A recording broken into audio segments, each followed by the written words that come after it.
So should we bring in the closer? I think it'd be a good time for that. All right.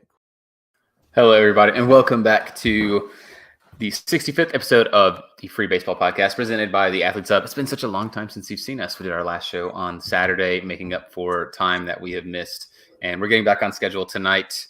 As always, I am Davis Bird, and I am joined by my illustrious co-host, Jake Crumpler. I'm starting to run out of adjectives to describe you. There's lots of adjectives, and many describe me, so I don't think you'll run out anytime soon. I'm gonna start coming up with ones that just don't make any sense.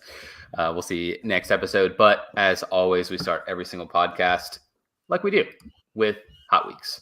So since the 24th of the month of June, since that's the one that we are still in, we had sort of a mix-up. We were like, oh, we're gonna do the month in review, but the month isn't quite over yet, so we're gonna wait and just get this little one out of the way. So Hot Week since the 24th, big part of the new Big Red Machine, Matt McLain of the Cincinnati Reds. Rookie really showing out, hitting .444 with a .474 on-base percentage, and he's slugging a monstrous 1.167. He scored 4 runs since the 24th, including 3 dingers, so creating 3 on his own, 9 RBIs. He's worth .6 FWAR just since the 24th. Aiding the Reds on their massive winning streak, and it feels like he's one of the more unsung members. Everyone talks about Ellie De La Cruz, but Matt McLain, guy's really good at baseball. Yeah, he has been really good. I can't remember if we've talked about him yet at all. I feel like we briefly spoke about him, but yeah, he's been really good, and he just started showing off some power as well. As you mentioned, 3 home runs in the last few days or so. He's got just 6 on the year, so he doubled his output in just a few days, which is great to see because he already was producing really well in the average department. He's batting .321, and these numbers sort of carry over really well from what he was doing in the minor leagues. As a 23-year-old at AAA this year, he had 12 homers and 10 steals while batting .348. His plate discipline numbers were also great. He had a 190 WRC plus at AAA. That's 144 in the majors right now. He's already worth almost 2 WAR. He's been really incredible thus far. Some of the stats that I've seen for him, he's really good at making contact. And now with all these home runs, he's driven up his barrel rate. So he's one of the few guys with a really high barrel rate and really high in zone contact rate. I think he's barreling the ball nearly 14% of the time. I also have a note from a game a few days ago where he had 4 extra base hits. He became just the second Reds rookie since 1901 to have 4 extra base hits in a singular game. The other guy was Chris Sabo. So he's doing some things that we haven't seen from Reds rookies in a long time. And like you said, I mean, it's pretty hard to stand out when you got Ellie De La Cruz there, but he's been doing just that, just having an incredible season thus far. It's hard to tell if it's going to maintain considering he's got a .427 BABIP, but he had a .387 BABIP in AAA, so for the whole season, he's been well in the high 300s. And considering, the stat about like the barrel rate and the contact rate, I think he's got a bat that stands out among his contemporaries. And as the 17th overall pick in 2021, he's got that prospect hype. He's got that prospect potential. So I think there's a lot to like about Matt McLain. Absolutely. And you mentioned about the barrel percentage and the contact percentage. So hitters in 2023, there's just 6 of them with 150 plus plate appearances with a 75%, with a 13% barrel percentage and a contact percentage of 75% or better. And that is going to be Ronald Acuna Jr., Vladimir Guerrero Jr., Jordan Alvarez, Corey Seager, Tommy Pham, and then Matt McLain. So Matt McLain is 6 on that list, just 6 of those. And McLain, he's sort of riding a high right now too. He just extended his on-base streak to 20 games. So he's only played 39 games. I think tonight would be 40. But he's played 40 games and he has rocking a 20-game on-base streak. The guy is just really good. And the Reds have a really, really exciting young lineup. And it's good to see because this was a team, I think at the start of the season that we had really low expectations of. They're like, okay, well, they'll be a cellar dweller again. You can hope. And we complained about their owners being really cheap. Like their biggest offseason acquisition was Will Myers, and they DFA'd him. So it's good to see that the Reds and their fans are getting a little bit out of what they had. And it's nice that they're leading that division with such a young team. That's really exciting. And Matt McLain's a huge part of that. Another young guy that I would really like to talk about is on pitching side, and it's Eury Perez of the Marlins. And against the Pirates. Pronunciation there. Yeah. I didn't blow it. I know I've messed up a bunch of the pronunciations before, but I knew this one. Eury Perez against the Pirates on the 25th. He went 6 innings pitched, gave up 4 hits, 1 walk, no earned runs this time. He got 9 strikeouts, 15 whiffs here, which is good for a 41% call strikes plus whiff percentage.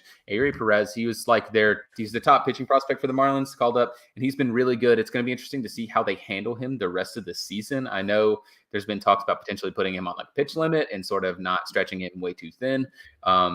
But it seems like the Marlins have, an ace if they either lose Sandy somewhere, or another one to add to that excellent rotation if Sandy can find his way back to form. The guy's been really good, and it's nice to see from a guy that I think everyone had really high expectations of, to see him living up to it. Yeah, that was the pitching prospect that I was the most excited for coming into the season. And going off some of the things that you said, I think they are going to limit his innings. I think one of the paths that they were thinking about taking in that regard was sending him to the minors after his next start through the All-Star break so that he could take like 3 weeks off or whatever, take it easy for a few weeks. And so that would be pretty good. But like the Marlins have been pretty solid this year. Second place in the NL East right now, which is sort of above expectations with the Mets and the Phillies and the Braves in that division. So I think they're first in the NL wild card as well. So they've been really good, but Erie is doing something we've never seen. I mean, that last start was really great, but I mean, over his last few starts, he's been incredible. There's a couple stats out there that are pretty interesting. I think the most interesting one right now, he's got a 21 inning scoreless streak. This guy is just 20 years old, by the way, which is bonkers. He's also like 6'8". That's he's completely gigantic. unrelated. Yeah.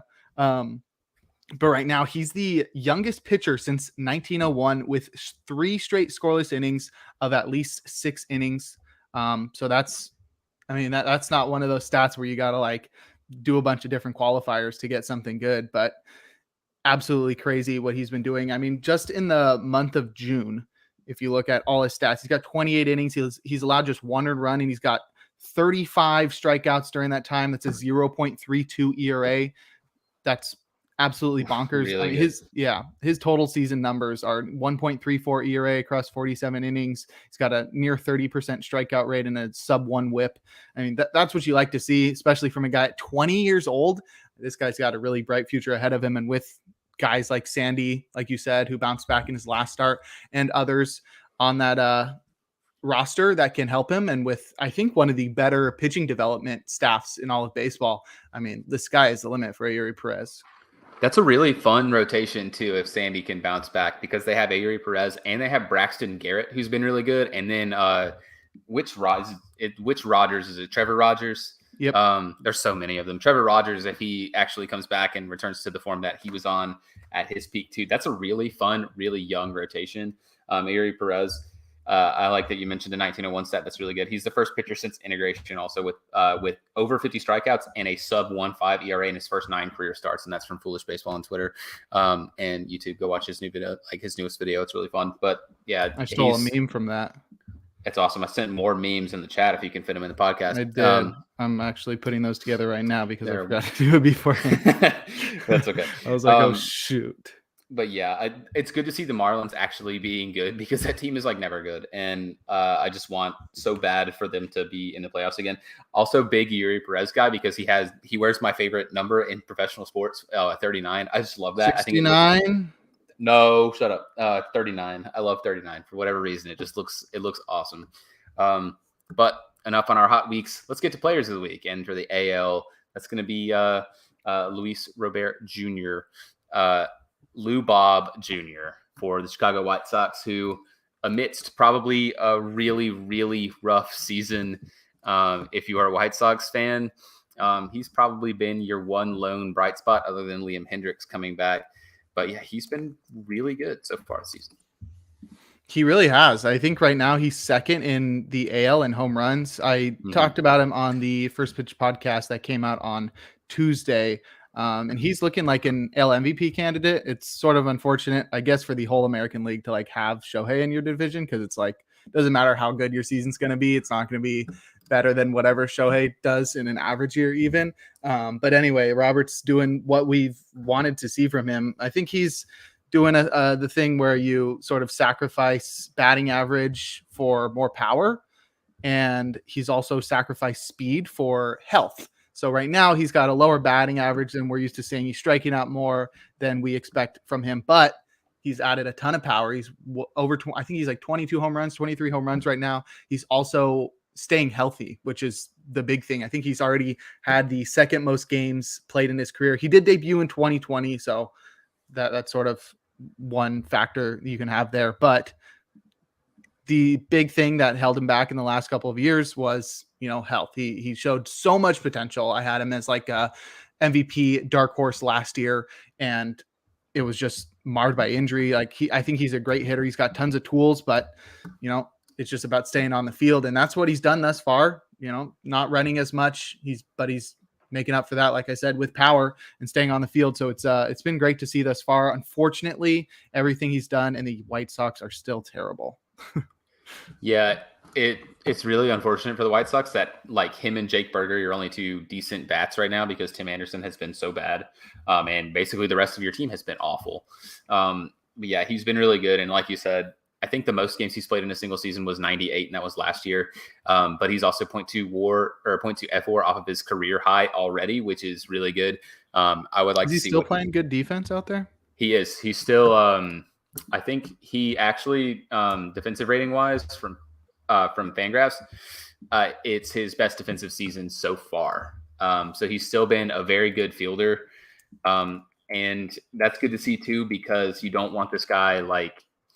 It's so weird, and it almost became like you thought, or at least for me, I thought maybe if he kind of struggles with health, they more or less do with him like what the Twins do with Byron Buxton, and that's he just doesn't play like that much center anymore. And they're just trying to preserve his body. Buxton sort of sucks now. Well, Buxton sucks, but he didn't always. And no, I mean he's become like mid now that he like has to focus on staying healthy more than anything. I think Foolish tweeted about it the other day where he was just like, if this is what it takes to like make Byron Buxton, maybe it wasn't Foolish, maybe it was a podcast I was listening to, but it was like, if this is what it takes to make like Buxton like healthy, then I don't know if I want it, because he has like a 102 WRC plus. He's like playing DH all the time, like a 102 WRC plus DH is mid, and he's not stealing bases. Yeah, so it's like, damn. But yeah, Luis Robert has not fallen into that trap thus far. Yeah, he has 9 StatCast outs above average so far, based on the season, which was already a career high. So his highest was in 2020 with 6. Last year was the one he played the most games, and he only had 3. So he's already 6 better than that. That's pretty good. He's also still ranking really high overall. I think he's 86th percentile or arm strength. So he's been really good defensively in addition to being a good hitter this year. And then player of the week on the NL side. Wow. Who would have thought? Elly De La Cruz, rookie sensation in the NL. Elly De La Cruz, probably the easiest decision here. I mean, he hit for the cycle. He's been ridiculous. Sort of the driving force behind the Reds being that good. Obviously, it's not just him, but he's been the catalyst. You could definitely say Elly De La Cruz, he's really a special baseball player. Yeah, I think we covered him a lot last week, and even when he first got called up. So, I mean, don't want to belabor the point, but yeah, he's been incredible since he returned, and that cycle was still super fun to watch. Yeah, but we've talked about 2 of the game's brightest young stars. I think it's a good time that we talk about the next generation of bright young stars for the game, because the Futures game rosters have been revealed. And we'll just run it down. And how do you want to do this? You want to talk about some of the names that we know who they're most excited for? How do you want to approach this subject? I mean, last year, I think we just went through literally every player. There's a lot of players. So, I mean, the ones that we don't have a lot to say, the ones that we don't know about, but I think, I think it's nice to like give each of these guys their due. Some of them may never even make the majors. So I feel like it's worth it to at least touch on all of them, and sort of be like, oh, this is what this guy's doing. If you don't know who he is, we don't know all the players. We are not prospect experts, but there will be guys that we will probably want to talk more about than others. All right. Well, all right. I think last year we basically just did, we ran down the list and it was like, wow, never heard of them. Yeah. So obviously we have the American League roster. We'll start with the pitchers. I'll just run down the list that's on the screen with Clayton Beeter from the New York Yankees. We have Jonathan Cannon from the White Sox, Joey Cantillo from the Guardians, Shane Drohan, I'm assuming that's what it is, from the Boston Red Sox, David Festa, just like Chuck Testa, from the Minnesota Twins. Will Klein of the Royals, Sim Roberts, I hope that's right, of the Toronto Blue Jays, Owen White of the Texas Rangers, and then Yosver Zulueta, also of the Toronto Blue Jays. How do you feel about this group of pitchers? I mean, we can just start off at the top with Clayton Beater. I mean, Beater, I hardly know her. Well, yeah, okay, strike that from the record, please. I'm yeah, keeping it on the record very he's 24. He just got called up to AAA. I need to pull up the top 100 prospects so I can see where these guys rank. He's sort of a guy that's breaking out more so this year. And we didn't see much of him in 2022. He got traded to the Yankees as part of the Joey Gallo trade. So that's mostly what he's known for. And while he was with the Dodgers, he was striking out. No, he got traded to the Dodgers. Yeah, no, okay. I had that right the first time. He got traded from the Dodgers to the Yankees in the Gallo trade. Anyway, he was striking out a lot of guys with the Dodgers and not really pitching too well. He had like a 5.7 ERA with 15 strikeouts per 9. And when he moved to the Yankees, he carried over those strikeouts. And this is as a starter. He's striking out that many guys. And then he actually started pitching well. And he carried that over into 2023. But then he got promoted recently to AAA and sort of got rocked a little bit. But this is a guy that strikes out like 30% of batters as a starter. And he's getting a lot of outs too. So that's pretty cool to see. I think in terms of Yankees prospects, he's the team's number 13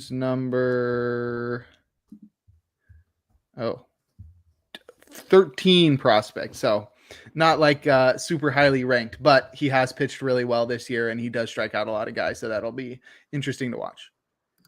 Yeah, I'm not too familiar with Clayton Beater, but I think it's going to be nice to see Yankees guys there because everyone they have probably the biggest fan base in all of baseball. So it's nice to see, them get to see their next little generation. Jonathan Cannon, do you have too much to say about him? No, he's only 22 and he's been pitching in high A for the White Sox and he's pitched to a 3.69 ERA. I really don't see like too much special, but this guy's 6'6". I mean, he's still really young. He's in high A, so he's got a lot of room to grow. And the fact that he's having a little bit of success right now is cool to see. But yeah, I don't know much about him. He's the White Sox number. I should pull that up faster, doing the same bit that I just did. He's the team's number 10 prospect. Wonderful. The next one on the list is Joey Cantillo of the Cleveland Guardians. He's the lone Guardians representative. And I think he is their number 15 prospect, but I think he's really intriguing because he's in AAA. He's 20, I think he's 23, 24, but he's a left-handed pitcher and he can get his fastball up to like 97, 98 with a couple pretty decent secondary offerings. So, I mean, we could actually see him in the big league team relatively shortly. I mean, he's not been too awful this year. I mean, he's 2-1 so far in AAA, 3.5 ERA. He's made 11 starts this year in the minors. So he's actually gone from Akron and Columbus. He's gone 58 in the third innings pitched, 74 strikeouts. So 74 strikeouts and 51 in the third innings. 23 earned runs is pretty good. It's like 11 strikeouts per 9. Yeah, he slowed down a little bit when he got to AAA, but I mean, considering the way that the Guardians are able to pump out prospects, I'm sure this guy's going to be up in the majors by next year and striking everybody out. Next up on the list is Shane Drohan of the Boston Red Sox. Yes. He is the team's number 28th prospect, so definitely not a highly ranked guy. He's 24. He's also a left-handed thrower. He's pitched at AA and AAA this year. Sort of continues the theme of doing great at AA, 1.32 ERA, and then moving to AAA and having a 5 ERA. I don't know. I know that they have like a sticky ball that they're using at like a pre-tacked ball. I don't know which level they're using it at, but I know that's been affecting some pitchers. And considering the numbers, I feel like that could be what it is. It's in AAA right now, but that's beside the point. He was very good at AA and slowed down a lot at AAA, but this is a guy who's got a really good changeup, 60 grade according to Fangraphs, and according to Pipeline, it's a 55 grade. So that's definitely his best pitch is the changeup. And then next we have number 10 prospect from the Minnesota Twins, David Festa. He's been sort of struggling this year. He's got a 5.12 ERA, but he's got 64 strikeouts in 51 innings. Pretty decent. 60 grade fastball. This guy is really tall. He's 6'6". High 90s fastball. There you go. Yeah, that's crazy. 5.12 ERA, and you're making the All-Star game. But I guess it does come with a 3.75 xFIP, so he's definitely pitched better than he has than the results show thus far. But yeah, I mean, he's the team's number 10 prospect, so definitely an interesting guy. He's still only 23. His fastball is really good. I think it. I'm not sure about he touches the upper 90, so pretty interesting arm there. But I feel like the AL in general, in terms of arms, has a lot of unknown guys, at least on the futures game roster. Definitely, and that is followed up by going and looking at the Royals' top prospects, and then we'll find Will Klein, who's their number 22 prospect. Wow. 3.3 ERA. He's got 55 strikeouts in 35 innings. He's gone up a level, started the year in Double-A, and he's now in Triple-A. I think they're, oh God, what are they? The Omaha Storm Chasers or something like that? Do not ask me that. I have no idea. No clue. But he is another lone representative for the Royals. Yeah, he also throws a big fastball. We don't have velocities on here, but I guess he reaches the upper 90s with that one as well. So definitely a big fastball guy, and he strikes out a lot of guys. He was at like 34% at Double-A. He's moved that up to 38% in a couple starts. Oh, I guess this isn't even a starter. This is a reliever, Will Klein. Interesting. That definitely sets him apart a little. But yeah, he's a big strikeout guy in the minors. He's striking out 38% of guys at Triple-A thus far in 6 innings. So that'll be interesting to watch, especially considering the state of the Royals right now. Right now, they've got like Scott Barlow and Aroldis Chapman, who are big time trade candidates this July. And I don't think that means Will Klein makes his debut this year, but I mean, he is already pitching in Triple-A. I think this guy is like one of the guys you got to consider as like closer of the future in Kansas City for sure. Definitely, mainly just because their bullpen is not that good outside those two guys that you've mentioned. And then the next guy that we're going to talk about is Sim Roberts. I think that's how it's pronounced. I'm going to go with that. If I'm wrong, whatever. I already banked my one with the Yuri Perez and get the rest of them wrong. But he is going to be one of 2 pitchers here, along with Yasser Zulueta. Both are right-handed pitchers, and I don't really know anything else. Yeah, his name is pretty cool. I don't think I've ever met anyone named Sem. He doesn't even make the team's top 30 prospects. So he must be doing something special. He's only 21. So he's been pitching in Double-A the past 2 years.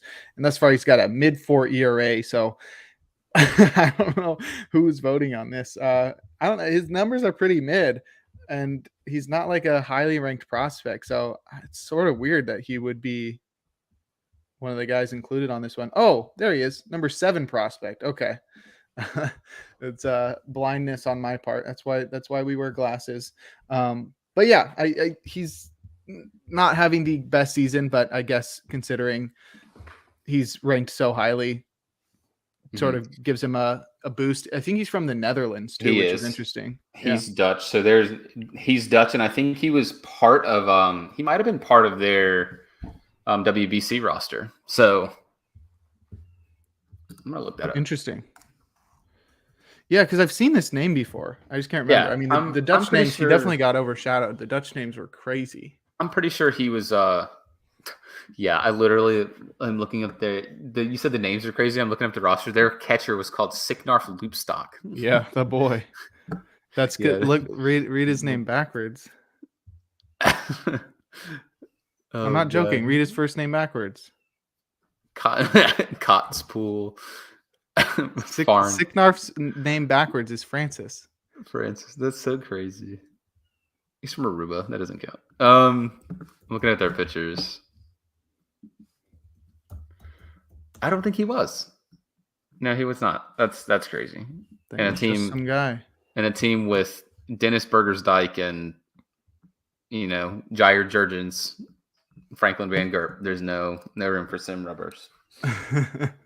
Yeah. Life's not fair for Sim. Not always, no. But this next guy that we have to talk about is Owen White, and we've actually already seen him get a little bit of taste Mm-hmm. of the big leagues. Made his debut. I think he made his debut a couple days ago, last week, um, in relief for the Texas Rangers. He was a couple weeks ago. Oh yeah, a couple weeks ago. Yeah, He struck out the first batter he faced, and then it didn't go well for him after that. No, yeah, he's got a 13.5 ERA. I thought that was his strikeouts per nine for a second. No, not great.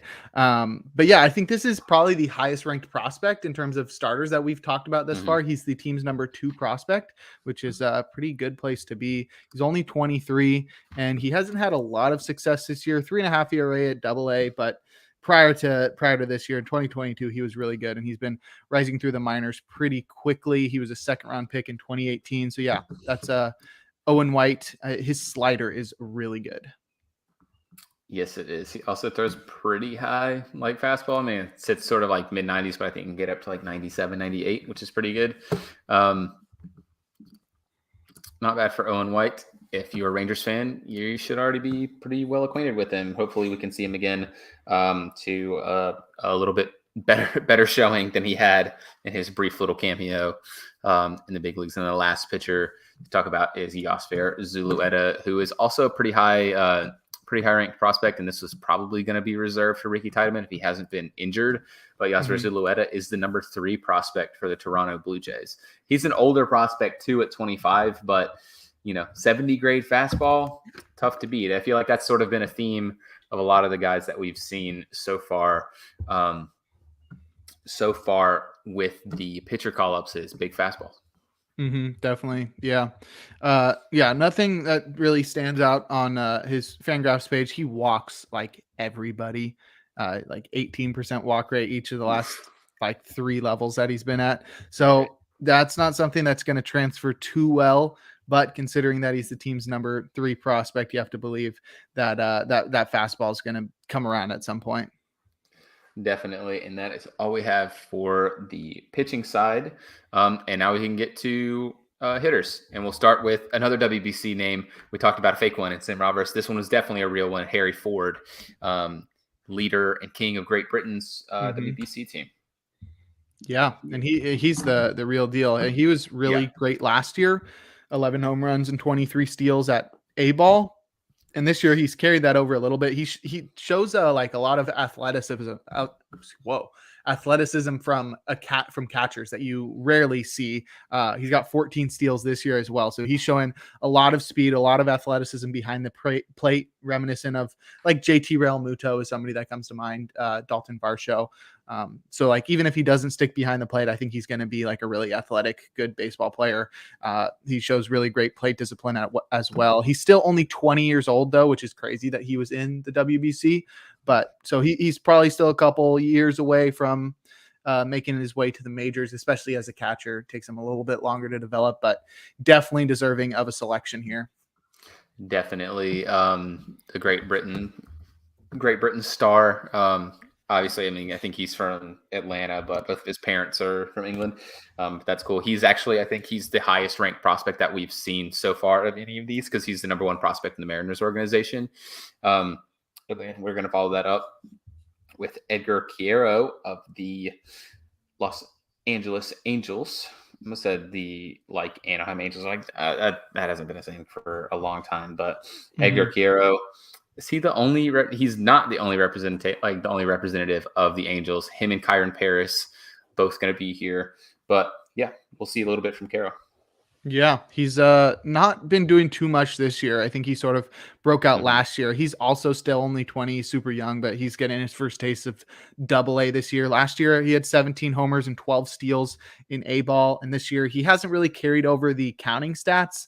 The bat has sort of fallen off a little bit, especially in terms of the power department, but he's still the Angels' number 2 prospect. He's behind Logan O'Hoppe, who made his debut this year. So they got 2 catchers leading off for them in terms of MLB Pipeline prospect ranking. So that's pretty interesting. The Angels seem pretty set behind the plate for the next few years, or like next decade even. Definitely. Logan O'Hoppe. I don't want to talk about him because he was my AL Rookie of the Year pick, and I'm getting got on that because he got injured very unfortunately. Yeah, not really your fault. Yep. Doesn't count. 132. But the last one they're going to talk about is another number one prospect, and it's going to be Tyler Soderstrom of the Oakland Athletics, 21-year-old that is in AAA. I think he wasn't a trade piece, was he?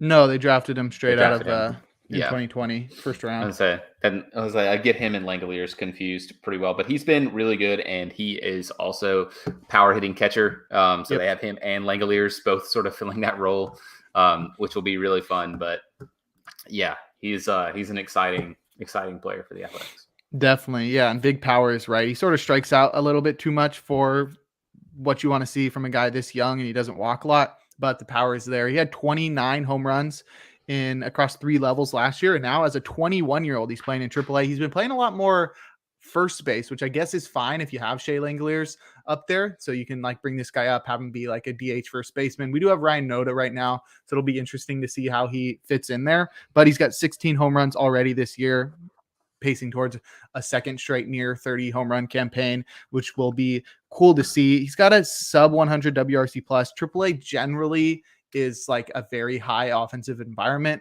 especially I think in the PCL. I think that's the AAA for West Coast teams. But anyway, he shows a lot of power. Definitely will need to get that swing and miss down to survive in the majors. But yeah, the power is for sure legit. Definitely, and that is it for catchers. We can move on to infielders. We're going to start with Junior Caminero of the Tampa Bay Rays, who feel like they have, felt like they had a lot of guys last year, and we missed out on the one that I really liked, but we're going to talk about another one later. The Junior Caminero representing the Tampa Bay Rays. I think he's one of the younger ones that we'll see. So far, we talked about a couple 20-year-olds. He's only 19, so he's 19 and going to play in the futures game.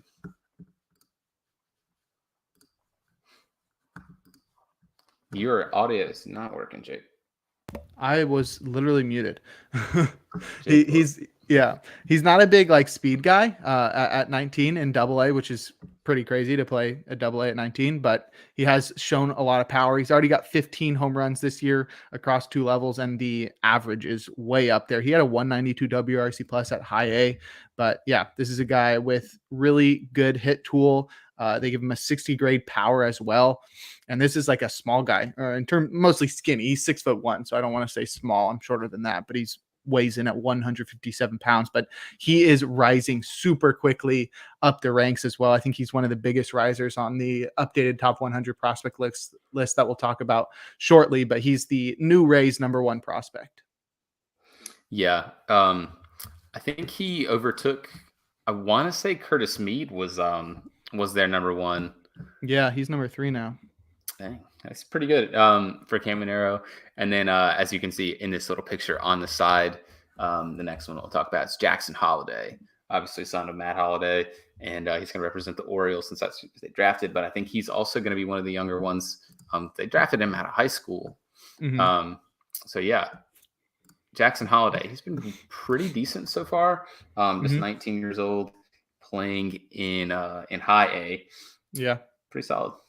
Yeah, to go from the #1 Rays prospect to the #1 prospect in baseball. Holliday is the new #1 prospect in baseball, according to MLB Pipeline.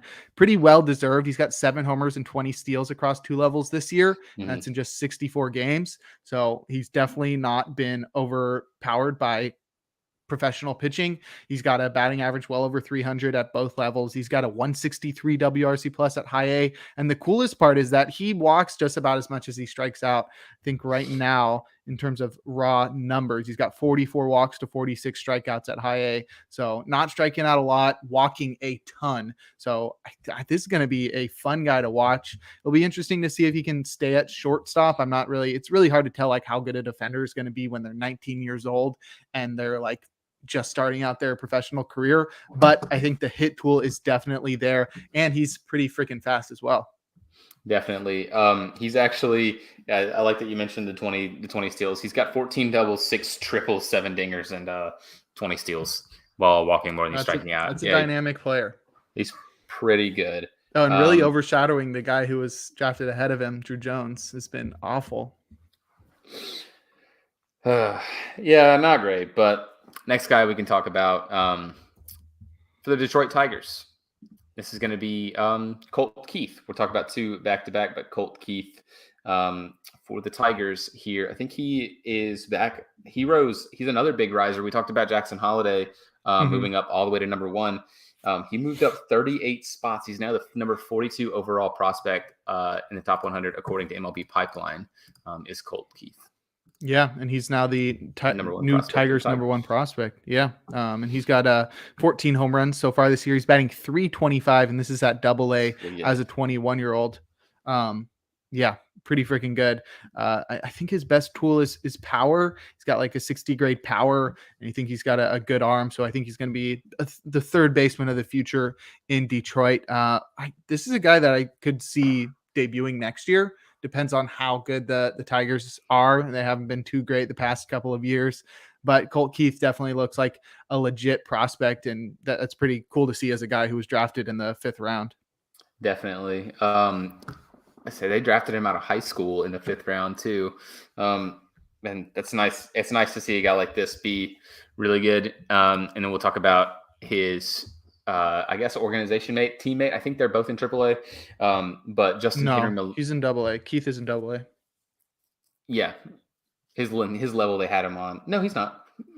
He made his debut today. He had his first AAA home run today.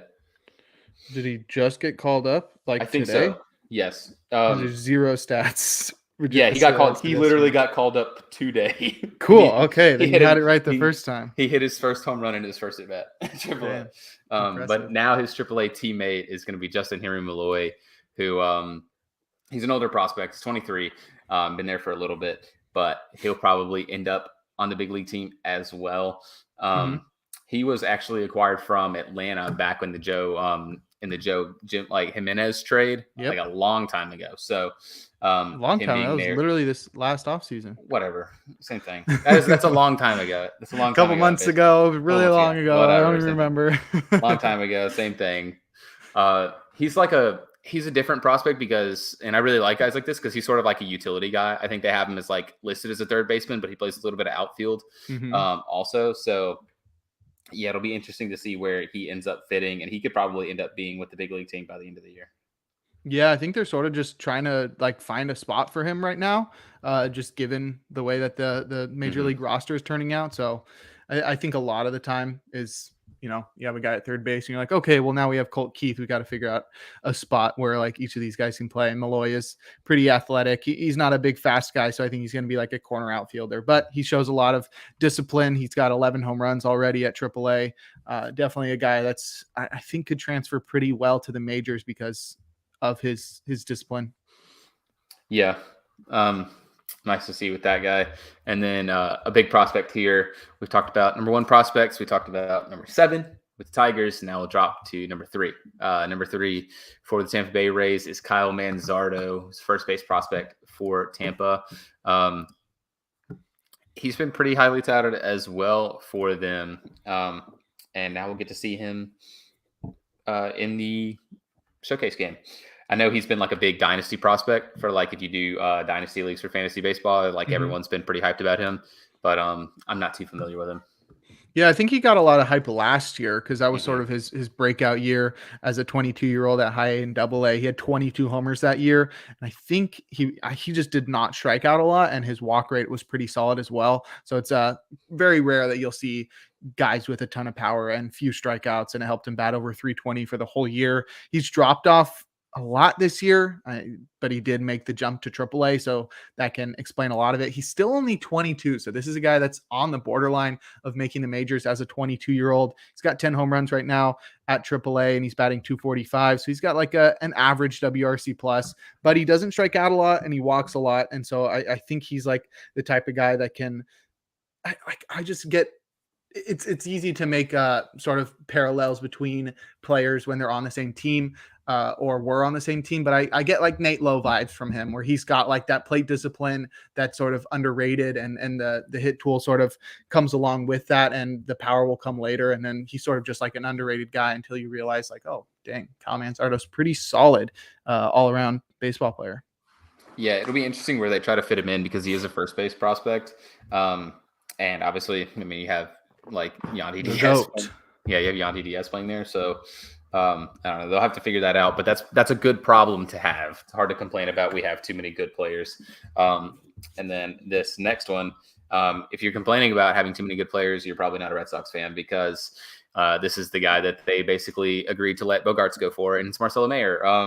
So Marcelo Mayer will get to see a little showcase of him here, along with his teammate that we'll talk about just in a second.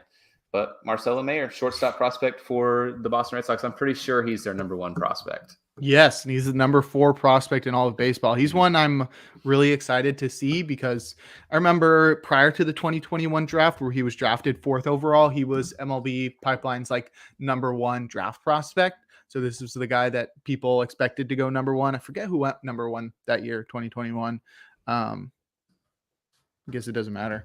But anyway, he really excites me, and he's sort of lived up to the hype, at least at high A before getting the call to double A, like halfway through the year. At high A, he was batting like 290 with 7 homers and 5 steals, but he's fallen off a little bit at double A. He's still only 20 though, so playing double A is probably pretty difficult, but he's batting just 177. But I think that's because he's been pretty unlucky. 153 BABIP. I think this is a pretty dynamic player where he may not have the typical speed that you'd expect from a shortstop, but what he does have, I think, is a really good hit tool and like power that you wouldn't expect from a guy of his frame. He sort of looked a little smaller when he was coming out of high school, but now he's up to like 6'2", 188.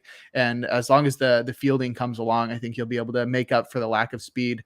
I can't think of like somebody that matches that profile, but there's definitely like someone in my mind of just like solid shortstop, good fielder, like Corey Seager. That's like I was going to say Corey Seager, yeah. Both left-handed hitters as well. So sort of fits there.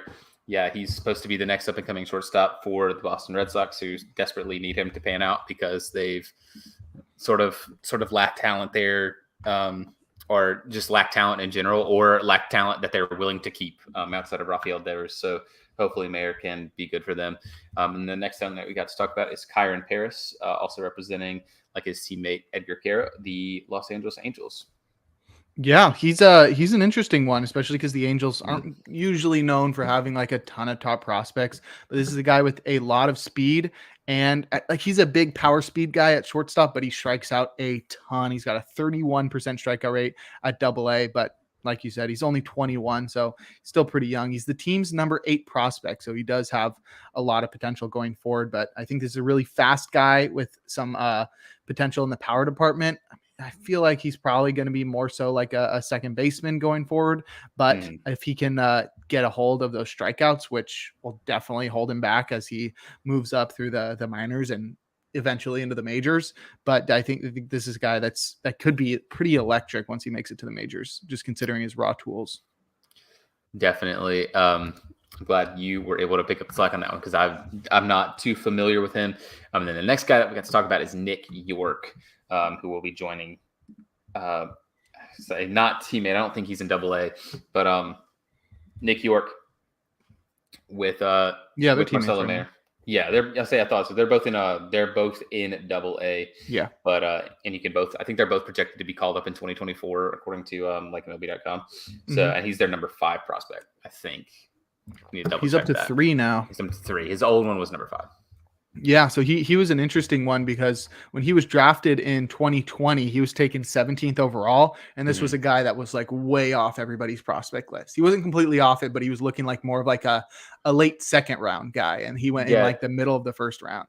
Yeah, I remember that because they took him in the first round. They signed him for like pretty far under slot.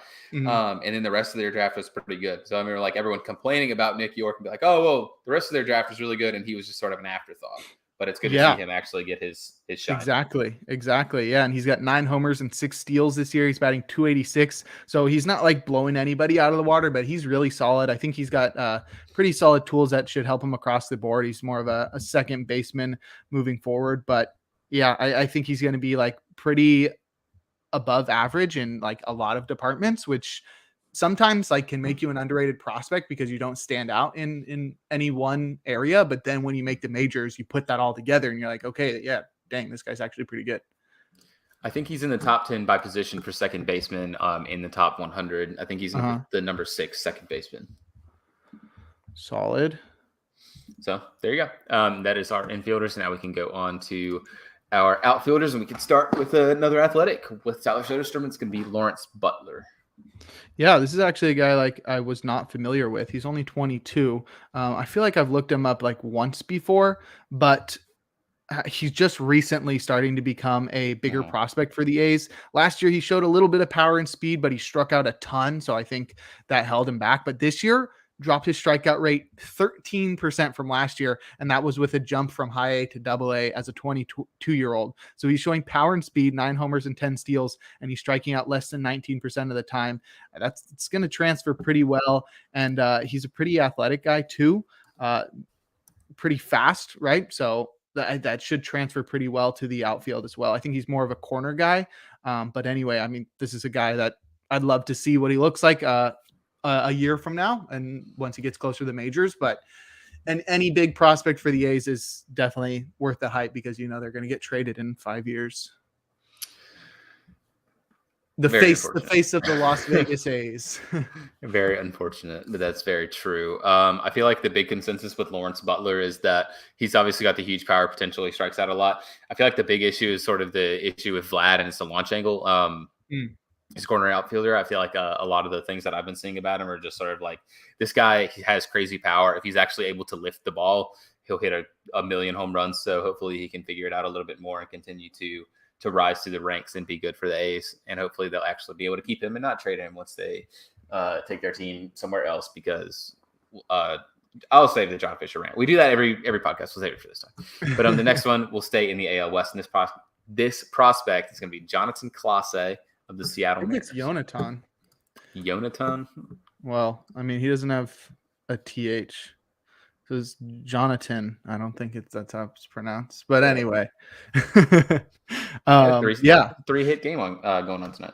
This guy is going crazy in the minor leagues. I mean, I've never heard of him. And last year he had 13 homers and 55 steals. So, I mean, that's something. And this year in just 65 games, he's got 42 steals and 16 home runs and 42 steals in just 60 games. That's bonkers. I mean, those are some tools, and he is striking out a ton. So, I mean, the next Ellie De La Cruz, you can't really say that. He's 5'9", but he is a switch hitter. So it's sort of like small Ellie De La Cruz, but sort of that same vibe where it's just like the tools are off the charts. Will they be able to carry him through the swing and miss issues? But I mean, 42 steals and 16 home runs in half a season, those numbers don't lie. That's pretty wild. He definitely earned the All-Star selection. He has a 70 grade run. He's insanely fast. He is fast AF, and he has paired that with pretty solid power thus far. So, I mean, if he can get those strikeouts under control, and right now he's just the team's 11th prospect for the Mariners. And I mean, I'd expect him to be in that top 5 by the end of the year. Definitely. And we can continue with Drew Gilbert, easier name to pronounce. Also in the AL West, Drew Gilbert of the Houston Astros. It feels like they keep pumping out like random dude prospects that are just outfielders, like Chas McCormick, Corey Julks. All the names fit the Houston Astros. Yeah, I mean this one is less.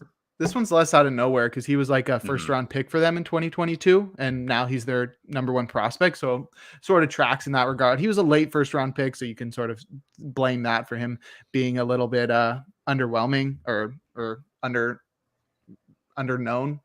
Why can't I think of the correct word there? But anyway, it's hard to tell like what the real Drew Gilbert is. He sort of split his season between high A and double A. High A, very solid, didn't strike out a lot, batted .360, 6 homers, 4 steals, but that came with a .424 BABIP, and then you sort of invert those numbers as he goes to double A, and he's got a .242 BABIP, and now he's batting .202, but he's walking a ton. He's added 10% to his walk rate. He's striking out less. This is a guy that I think you sort of need to see more of. He's still only 22, but with the way that the Astros, like you said, are able to pump out random outfielders, and this is a guy that I think in a couple years that you're going to be like, okay, yeah, this guy came out of nowhere, and look, here's Drew Gilbert. He's very solid. Definitely. He was a pitcher in college, which is crazy because he's a center fielder now in big leagues. Let's see if he actually sticks in center. He's supposedly a pretty solid fielder, but nothing like really, really incredible. He's got a really good arm, but I'm not sure if he'll stay. He's the he's in the top 100. He's the number 76 in the top 100 list. But that's Drew Gilbert. And the next one's another Yankee. It's Spencer Jones. Came up really quick. Spencer Jones. First round pick from 2022. He was getting like comps to Aaron Judge because he's like 6'6", and that's sort of hard to live up to, but he's been striking out a lot. He's pretty fast. He's pretty athletic for a guy that's 6'6", and he's got a lot of power, but swings and misses a lot.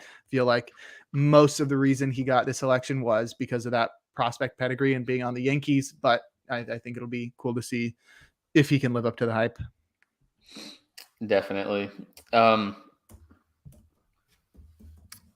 feel like that's enough for him. And then the last one, it's pretty crazy that we're talking about this guy not as the number one prospect for the Orioles, because he'd probably be a number one prospect on a lot of other teams. Heston Kjerstad, that guy's been tearing it up in the minors this year, and he's going to be rewarded by getting to play in the Futures game. Yeah, he was the second overall pick in 2020, so he had a lot of hype, but then he like dealt with injuries, and that delayed his debut until 2022, and he didn't really get his legs under him until this past year as a 24-year-old, but he tore up AA, got the promotion to AAA pretty recently, a few weeks ago, and he's carried over the bat. He's got a 130 WRC plus. It'll be interesting to see. I think he's more of just like a pure hitter guy. Like he's going to show some power. He's going to show like good contact skills, but he's not going to provide a lot of speed. And I don't think he's going to be the best fielder, but this is a guy that's going to come up and just be a great hitter all around. Yeah, definitely huge left-handed bat. And that was sort of his calling card, was the hit tool when he got drafted. I don't think it was like him, and because I remember when they had that draft, the two big corner outfield guys were him and Zach Veen, and both have been really good. And I'm excited to see Heston Kjerstad once he finally makes big league roster in a few years, because he hits mammoth home runs. If you watched any of his stuff from like the minor leagues, he hits long home runs. So that's going to be fun to see in Camden. But that is all we have for the American League roster, and we can flip it on over to the National League, which is this one. Hey, look at these guys. We start on the pitching side, run down all of them, and then we'll talk about everybody again. We have Mick Abel from the Philadelphia Phillies, Kyle Harrison from the San Francisco Giants, Tink Hintz, which is a 80 grade baseball name, St. Louis Cardinals, J.P. Massey, the Pirates, Jacob Miziorowski from the Brewers. I think that's right. It's kind of hard to see, so it's sort of small. Patrick Monteverde of the Marlins, Spencer Schwellenbach from the Atlanta Braves, Mike Vasil of the Mets, Carson Wisenhunt, also from the Giants. Catchers, we have Jefferson Cuero, Dalton of the Brewers, Dalton Rushing from the Dodgers, Ryan Bliss, Diamondbacks, Brady House from the Nationals, Jordan Lawler, Diamondbacks, Noelvi Marte, who made his debut in AAA today, the Cincinnati Reds, Jackson Merrill from the Padres, BJ Murray Jr., I think that's from the Cubs. I think. I can't really say it. It's super. Yeah. Nasim Nunez from the Marlins, Indy Rodriguez from the Pirates, and then outfielders, we have Jackson Churio from the Brewers. A lot of Brewers here on this list. Justin Crawford from the Phillies, Pete Crow Armstrong, my boy from the Cubs, Yanquiel Fernandez from the Rockies, Victor Scott second from the Cardinals, and James Wood from the Nationals. So I'll let you start it off with the pitchers with Mick Abel. Yeah, we definitely have some more well-known names in the National League group, and more fun names too. I feel like they really got the 80 grade names here. Just the fact that you were struggling your way through the pitchers. It's hard. It's hard to. First off, a couple of them put it in the rundown. It's also hard to see it. Yeah, but I'm not trying to stare at the rundown a million times. All right. Well, that's what it's on the screen. I'm gonna try to read it.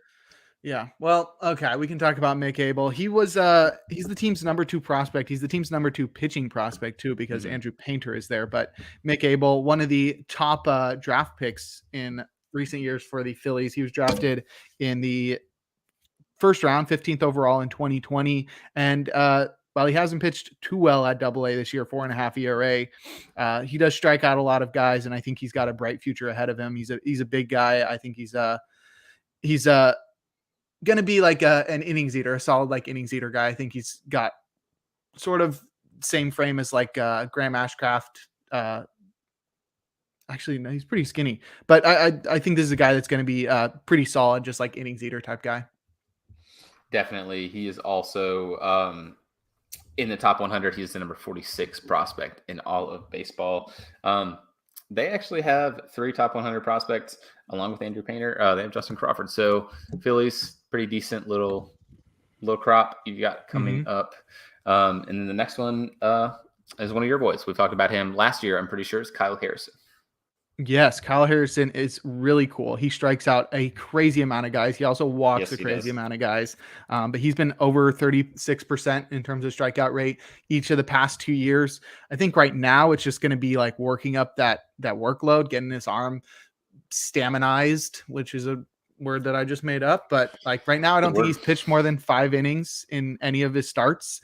And the walks are sort of hurting him as he's got a 4.5 ERA, but he's only 21. He's at AAA. He's a southpaw that throws like 100 miles per hour. He's got a deadly slider. This is like a future ace. And if not a future ace, he's like the next like Josh Hader.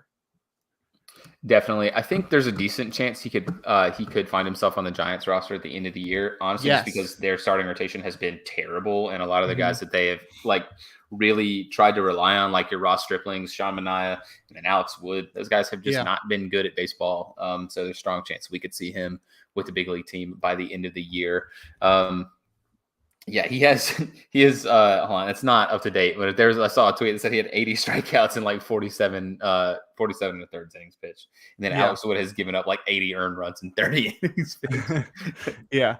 No, they've not been afraid to like do the like opener bulk reliever type thing, which I think Kyle Harrison could fit because he doesn't have that workload. He's not staminized yet. So this will be a fun guy to watch when he makes the majors, which I think, if we don't see him in September, we might even see him earlier, just as the Giants look to make the playoffs this year. Opener for him would help a lot because they've been struggling with bullpen games, and now that they can't really even do that because wasn't John Brebbia on the on the IL? Yeah, no, their whole bullpen right now is just bulk relievers. It's like Sean Manaea, Ross Stripling, like Keaton Wynn, Sean Jelly, just like tons of Jacob Junis. All the guys that throw like, they're dudes, but also just guys that are known for being multi-inning relievers. And it's like, that's their whole bullpen. Throwers of baseballs. Yes, they are. I'm going to pull up the rundowns. Next, we have Tink Hintz of the St. Louis Cardinals is next. Once again, 80 grade baseball name. Yeah, he seems like he's got a really cool baseball name. And he's pitched really well also. He was at A-ball last year as a 19-year-old. He had a 1.38 ERA, which that's bonkers. And then now as a 20-year-old, he's in high A and he's got a 2.25 ERA. So it'll be interesting to see if that keeps rising as he goes up the levels, which I'm sure it will. But considering how solid the Cardinals are at developing pitchers, I think this is pretty interesting. He throws really hard. He's got like a 70 grade fastball as well. So it's 65, but still, I think he's got a bright future ahead of him, but I don't think we'll see him for 2 or 3 years. Definitely. He's the number 2 prospect for the Cardinals. Yes. Yeah, he's been really good, especially in his last like 5 or 6 starts. I think he's got like 22 strikeouts to just 14 hits and like 5 walks. Dang. He's had more strikeouts than he's allowed base runners, which is always really, really good. The next we have JP Massey of the Pittsburgh Pirates. I don't even see him on their top 30. Which is really pretty easy. Yeah, it's pretty easy to find somebody with 2 letters for their first name, and I do not see him. He's also not ranked by Fangraphs, and he's got a 4.82 ERA at high A to pair with his 3.28 ERA at A-ball. He's a 23-year-old pitching at that level too. What? How did this guy get in the futures game? I don't want to like crap on somebody that like I don't know. Yeah, I mean, congrats to him, bro. I mean, he didn't have to do too much to make the All-Star team. That's sick. I don't know what's going on here. I don't know how he made the All-Star team, but I'm happy for him. JP Massey, the boy. Yeah, he had in single A, he had 57 strikeouts in 49 innings, which is pretty good. I don't know the full story with him, but he is 23 in high A, which is sort of really Well, he old. started the year in A ball as a 23-year-old. That's not great, but maybe he's a fast riser. Maybe I don't know the full story. Maybe he dealt with injury and just he's a couldn't quite. grower. He's a grower, not a shower. Yeah. Okay. Well, shut up. And then this next guy, Jake can't pronounce his name because I'm not doing the name. I think it's Mizorowski. Sure, whatever. Brewers. It's a Brewers name. I don't want to deal with it. Yeah, honestly, yeah. They had that Strzelecki guy also. It's Peter Strzelecki. That's how you pronounce it. Yeah. No, Mizorowski's actually been pretty solid this year. He moved up to high A. He's only 21, so he sort of fits the age range for somebody going from A ball to high A this year. And he's got a 1.15 ERA at high A. I wouldn't say it's totally deserves, but he strikes out a lot of guys. So that'll be pretty interesting to see if he can strike out some guys in the All-Star game as well. In terms of prospect rankings, he's their number 4 prospect. So pretty hyped there. He was a second-round pick in 2022. Definitely. He just also cracked the top 100. He's the number 93 prospect in all of baseball. Nice. Moving on, we have Patrick Monteverde. I like that name a whole lot easier because it's easier to pronounce. Of the Miami Marlins. Yeah. Pitching prospect, the team. Yeah, definitely an older prospect. He's not ranked too highly on the top 100 prospects or top 30 prospects for the Marlins. He's number 28, and that's because he's a 25-year-old pitching in Double-A.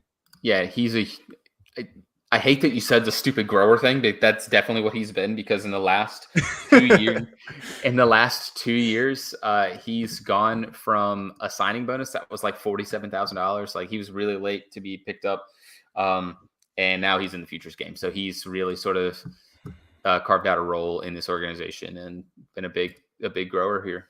And he's pitched at Double-A all year, 2.13 ERA. So definitely looking like he's figuring things out. His story is actually crazy because he started in Division III, and then moved to D2, then had Tommy John, and then actually went to Texas Tech as a graduate transfer, and then he got drafted when he was already almost he was like 24 when he got drafted. So wow, he's been just in the minors for 2 years, but he's been through a lot, and it's good to see that he's actually carving out a role and been really, really good for the Marlins in their farm system. It feels like they have a new hot pitching prospect every year. Oh yeah. Pitching factory. And then staying in the NL East, we have Spencer Schwellenbach, who had the Braves could have 2 Spencers on their rotation. That would be crazy. That'd be cool. Schwellenbach and Strider. Yeah.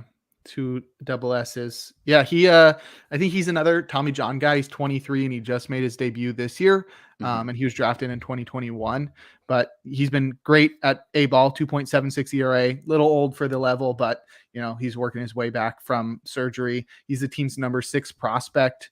In terms of pitches, fastball slider guy. So he'll fit right in with Strider in terms of being a fastball slider guy with the initials SS and the first name Spencer. Yeah, he on the other side of Spencer Strider, he is an extreme ground ball pitcher. He gets 51% ground balls right now. Yeah, Spencer Strider gives up a bunch of home runs. Yeah, he does. Thanks, Spencer, for sometimes boning my fantasy team. Really appreciate you, buddy. But moving on, I think this is Mike Vasil. I don't know how you pronounce his name. I don't know. Vasil. Who knows? He pitches for the Mets. Put the Mets memes on. Put the Mets memes on the screen.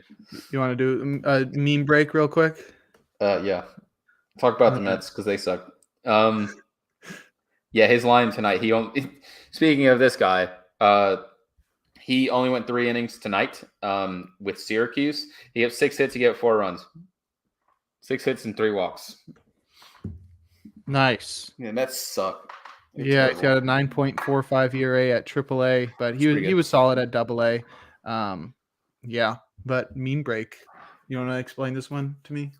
Oh yeah. The Mets are a very funny team to watch if you've watched any of their games this year because Their pitchers have been good, and then their offense sucks. And then when their offense is good, their pitchers are terrible. They can't do anything right at the same time. They're awful at baseball. Yeah, and that makes this one guy eat frogs. Yeah. I thought that was a frog in his mouth. That's his shirt. Yeah, it's his shirt. I love Frank. I love Frank the Tank so much. That guy is unhinged. The Mets did that to him. Oh my gosh, that's a crazy meme. I love that. I love that so much. I'm going to kill myself. Yep. Yes, that's a true one. That could be a perennial one. Like it's just 0 days always. It never changes. Yeah. The Mets 100% tired of this. Yep. I like that one a lot too.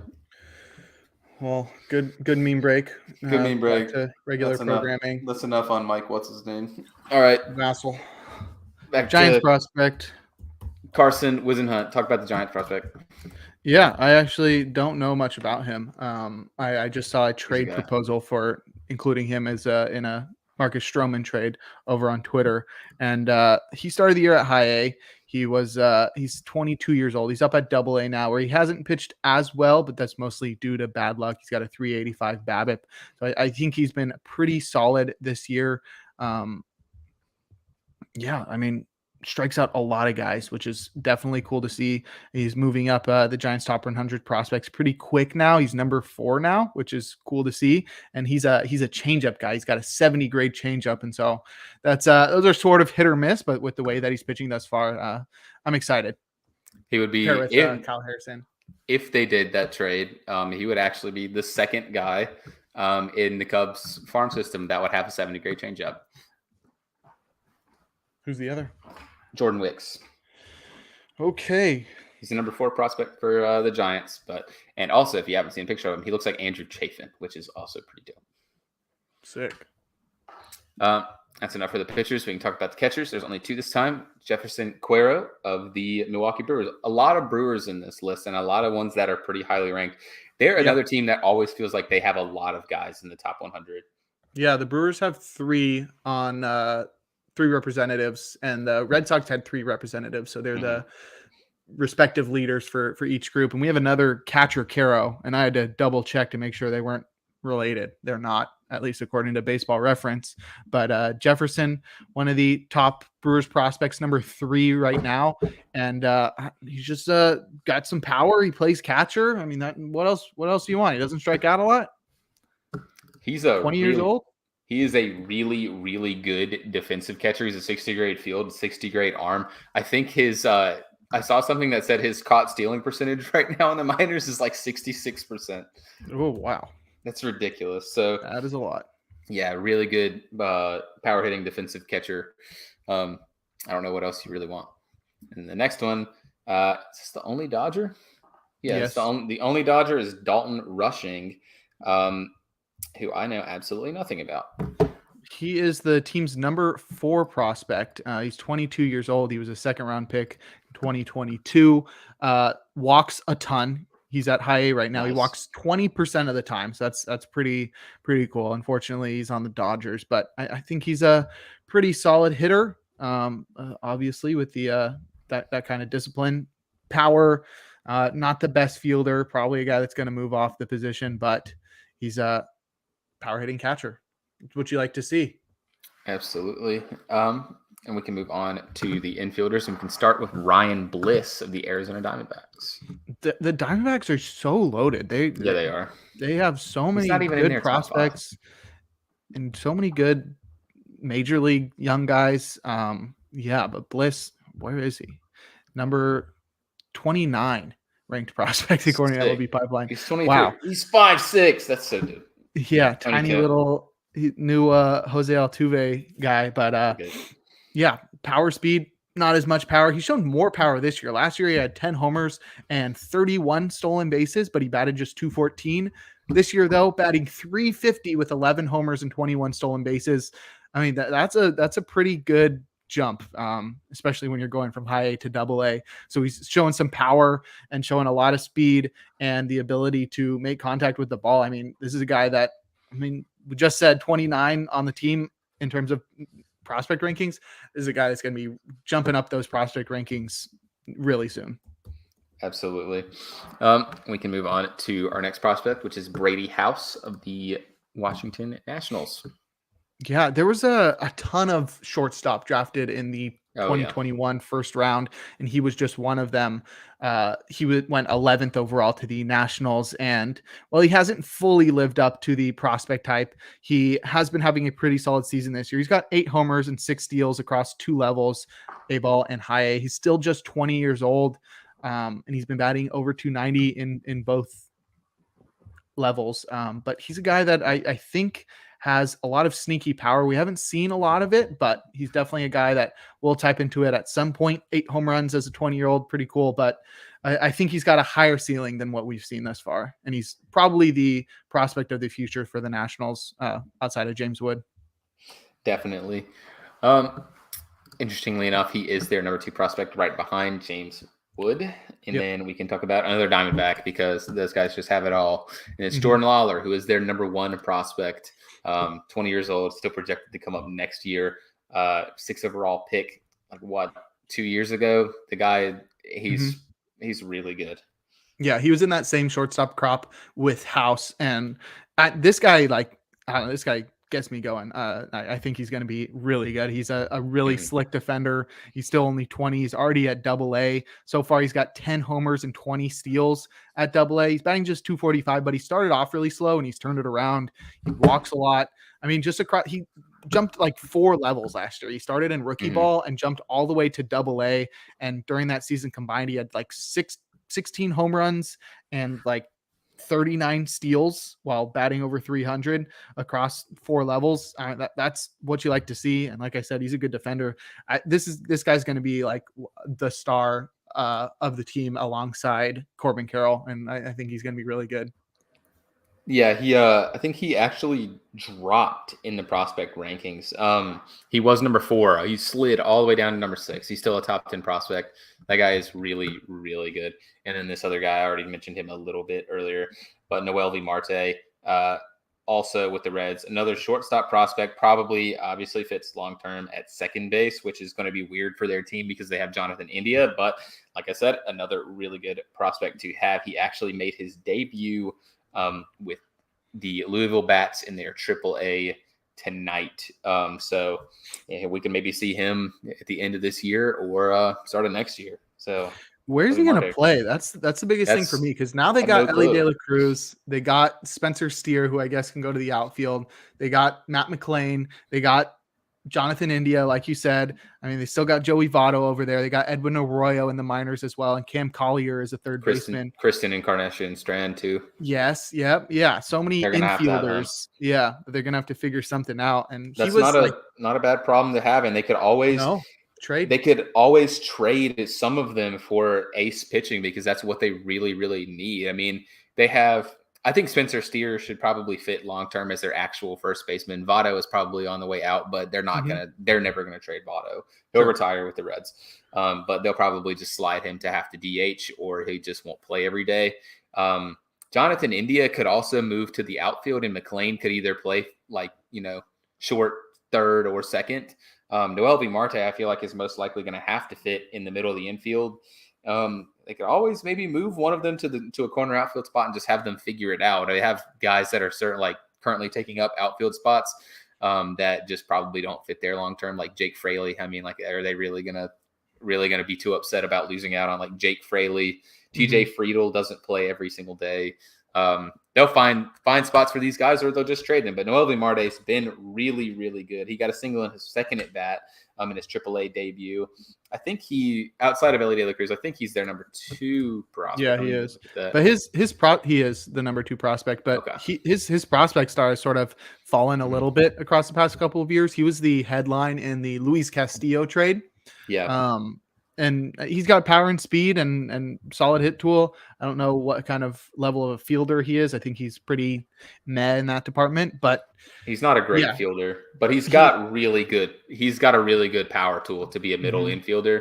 him being able to tap into it is sort of what caps him as a prospect, because he's not a great fielder. I'd say Yeah. I don't think he's definitely not a better fielder than Ellie De La Cruz, and he's definitely not a better fielder than Matt McLean. So I don't know where they're going to fit him.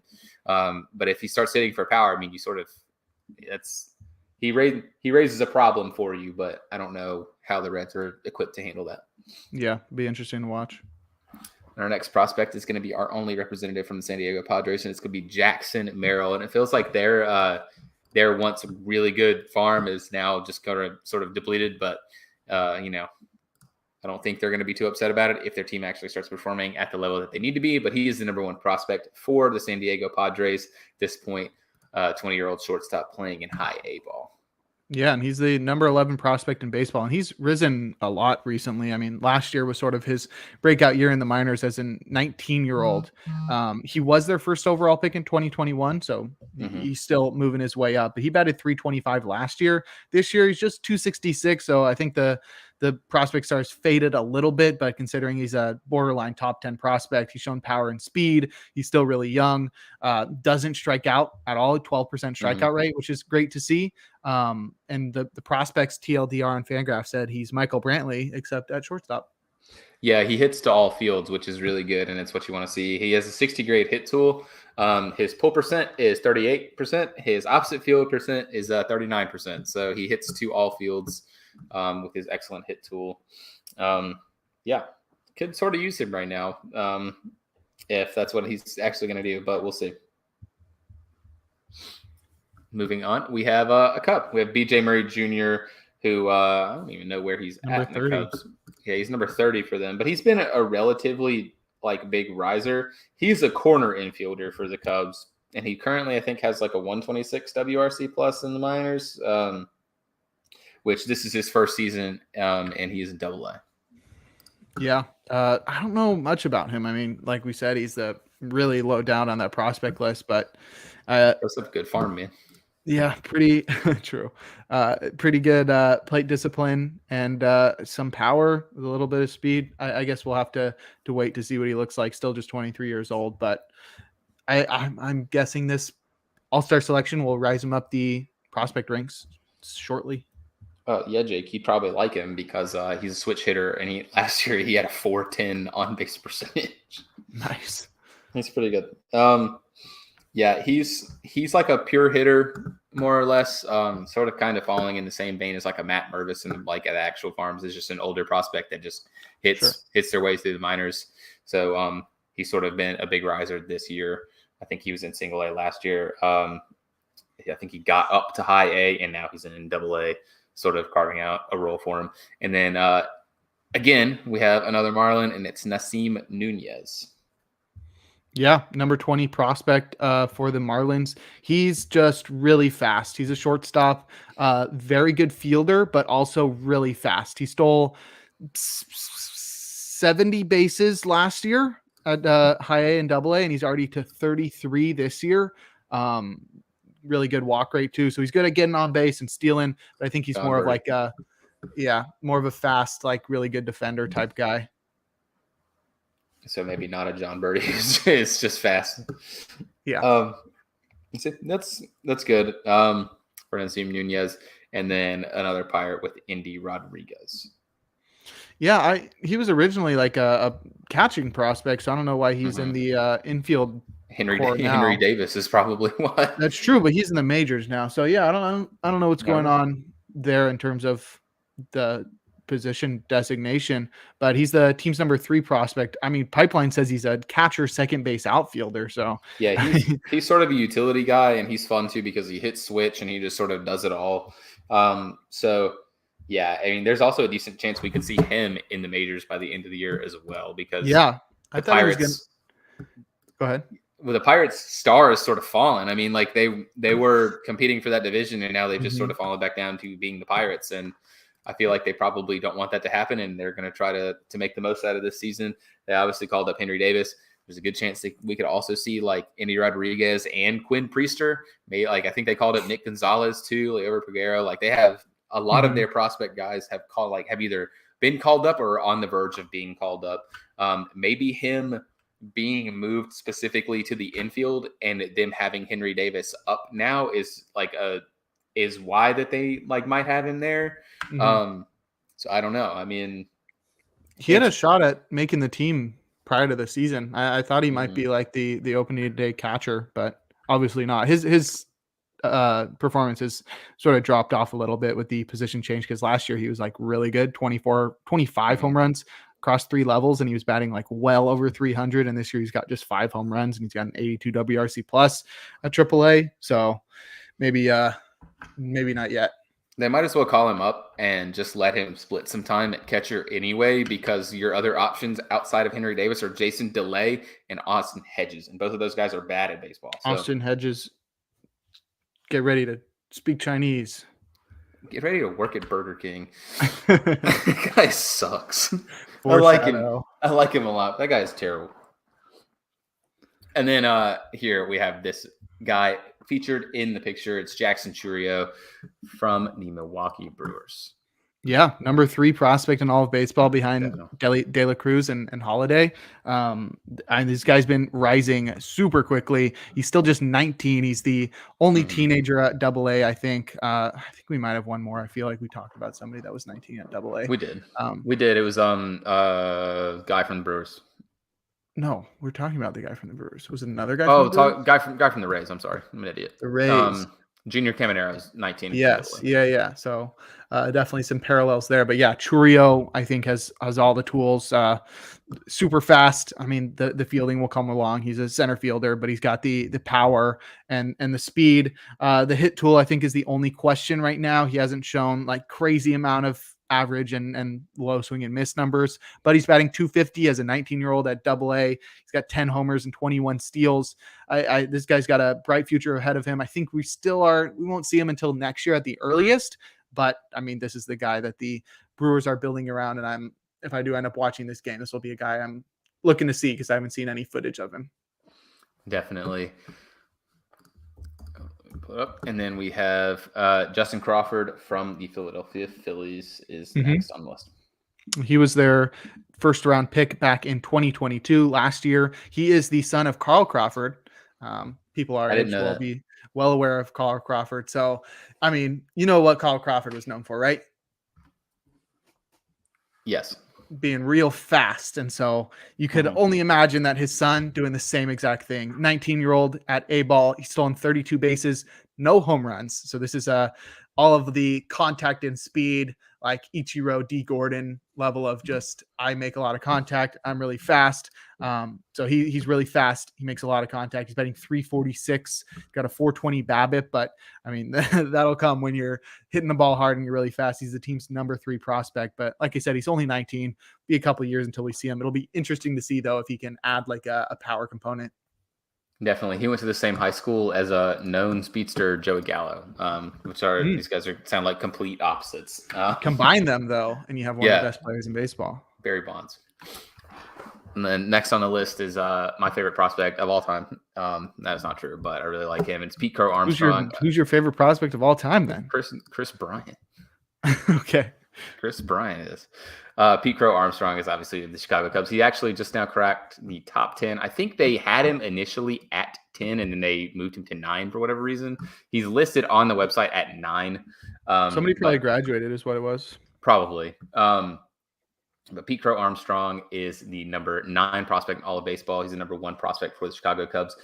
He's one of the only prospects currently in baseball, I think, that has an 80 grade anything, and he has an 80 grade field. He's a center fielder with an 80 grade fielding. He is really, really good. They actually got him in one of the most Mets trades of all time, and it was they traded him for half a season of Javier Baez. It's been negative days since the Mets have now met because they did that a long time ago. But he's really good. Would you say like his MLB equivalent is like he's a good hitting Kevin Kiermaier? Yes.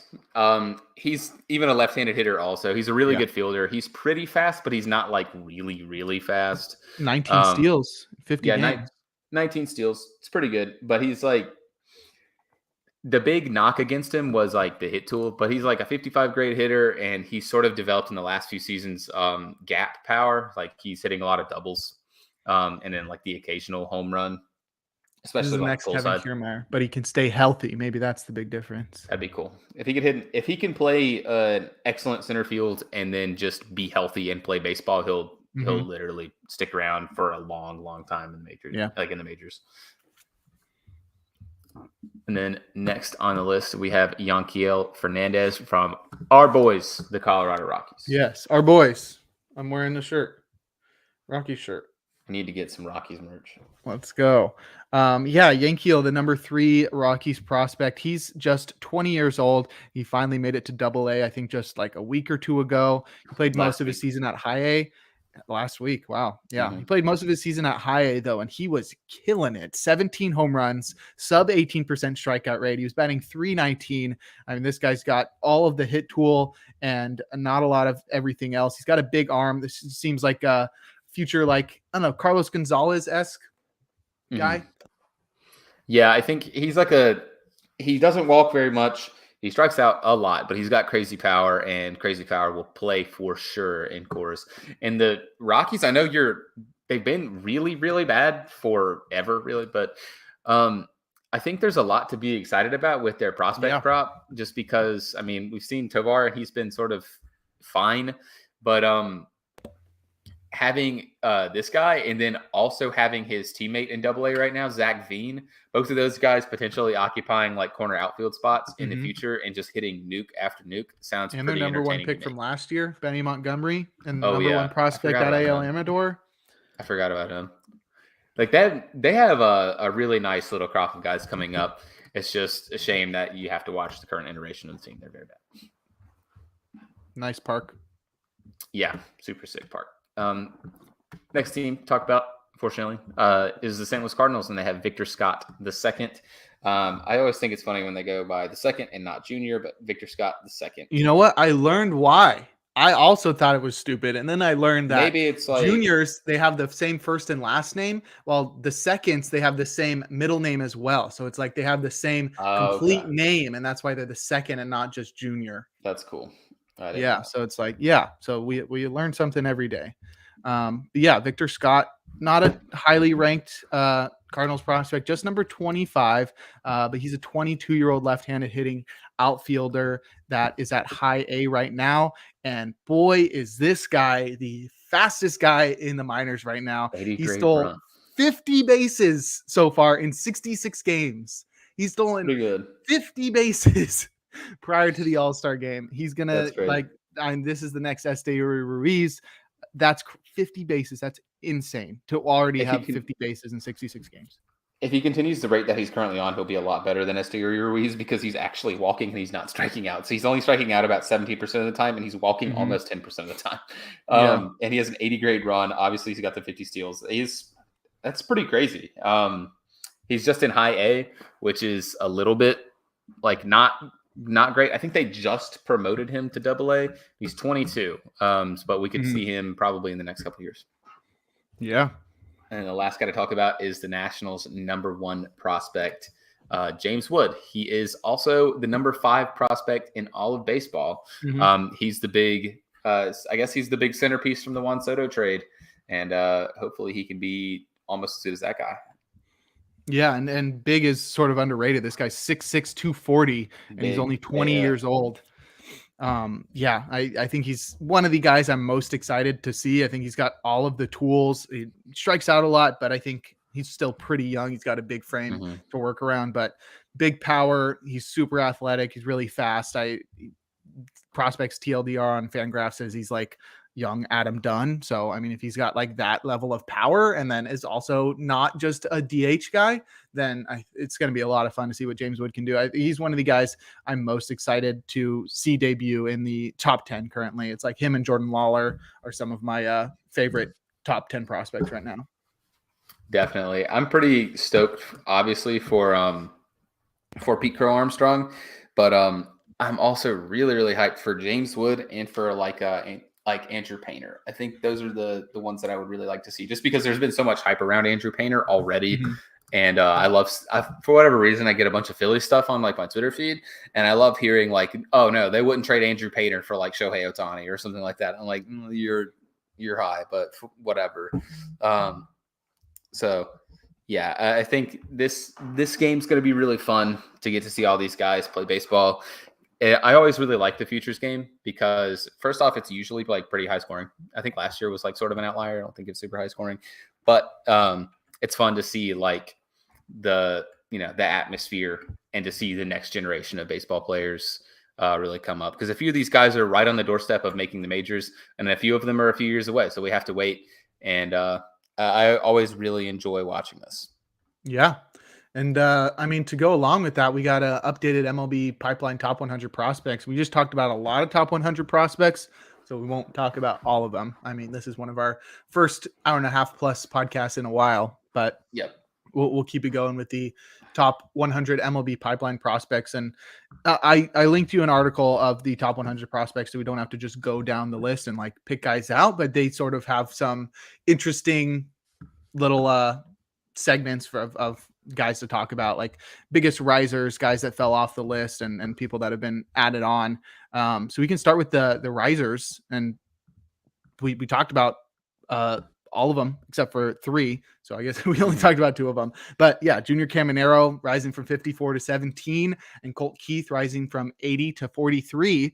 And then the other 3 biggest risers are Ethan Salas, who is a 17-year-old catcher for the Padres, who's at like, I think he's in A-ball right now. And then we got Andrew Abbott and AJ Smith-Shawver, who have both played in the majors this year for the Reds and Braves, respectively. Yeah, so both of those guys will end up like falling off relatively soon. Andrew Abbott's been pretty decent, and then AJ Smith-Shawver has been fine. I mean, he started out really well, and then I think they stretched him out, and he's sort of struggled a little bit. But yeah, I really like seeing the risers too, and especially seeing guys on here that are already in the majors that we can go ahead and watch play baseball now. Exactly. Yeah. I think Salas has got the ability to be like future number 1 prospect. Right now he's at 52, but like I said, he's 17 and he's just now getting into the majors because he just got signed as one of the top international prospects. So that's going to be a fun guy to watch. But you mentioned Abbott having a lot of success in the majors, 1.21 ERA through his first 5 starts. Lots of luck involved there, 100% left on base rate, 186 BABIP.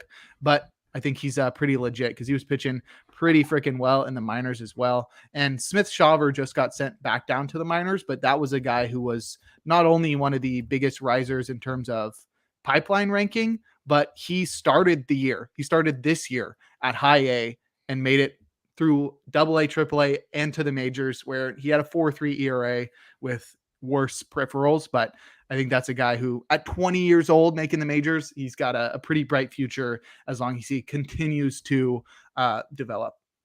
Definitely. And we can talk about the 5 biggest fallers as well.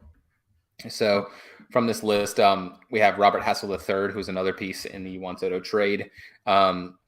He fell all the way from 49 to 99, almost out of the top 100 in general. Zach Veen, we talked about him a little bit. He fell from 28 to 74. Ryan, is it Pepio? Yep. He fell from 51 to 84. And then Elijah Green fell from 58 to 86, also with the Nationals. And then Jack Leiter, a name that should be familiar, number 1 pick with the Rangers. He fell from 72 to 96. Yeah. I mean, Robert Hassel and Veen have sort of been linked for a while. I feel like when they were first drafted, they seemed like pretty similar guys. They were always like ranked like right next to each other. And so it's interesting to see them both fall at the same time. Hassel III falling a little more. He was one of the big guys traded in the Juan Soto trade. Yeah, his bat has really fallen apart. I mean, he's still like an athletic guy, but I think he's like trending more towards being a corner outfielder, and his bat has not really been there after being traded. I mean, he's just been terrible in Washington, so that's disappointing. And Veen sort of in that same boat. Just the bat has been knocked out of his hands. He's still like really fast, and he's going to be playing in Coors, so he'll get a boost. But after like showing some incredible tools in the lower levels of the minors, he's really struggled at AA. Zach Veen's really struggled because he specifically last year battled a major wrist injury, and he actually underwent surgery to correct that. So he's supposed to be that's supposed to be fixed, but he has struggled at AA over the past 2.5, I guess, the season and a half, because he made it from high A to AA last year after having a 126 WRC plus, dropped to 42, had the wrist injury, and then sort of carried it over this year. I don't think he's going to play any more baseball this year, and he's just going to deal with recovery. So hopefully he can get back on track, because I really like Zach Veen, especially like giving him the tools to play in Coors, because he has the power, he has the speed. Like, I mean, he hit 1 million home runs and 1 million triples in Coors, and that's just would be a really fun player to watch there. Yeah. I think Pepio has been injured, but he is also older now. I think he's like 25. Yeah, he made the majors last year. That's right, but he's been dealing with like an oblique injury, and oblique injuries are just really, really difficult just for baseball in general, especially for pitchers. So he's been struggling with that. Yeah, he hasn't pitched at all this year, so that's pretty disappointing for him. He's got a really good changeup, but Elijah Green, I think, is one that's sort of disappointing to see. He was the number 5 overall pick for the Nationals, and that means the Nationals have 2 guys on this biggest fallers list, so that's not great. And Green, I think he's got a lot of like really loud tools, power, speed, athleticism, but he strikes out over 40% of the time, and that's just not going to work. I mean, at A ball, like you gotta, that's when you want to be striking out. Never.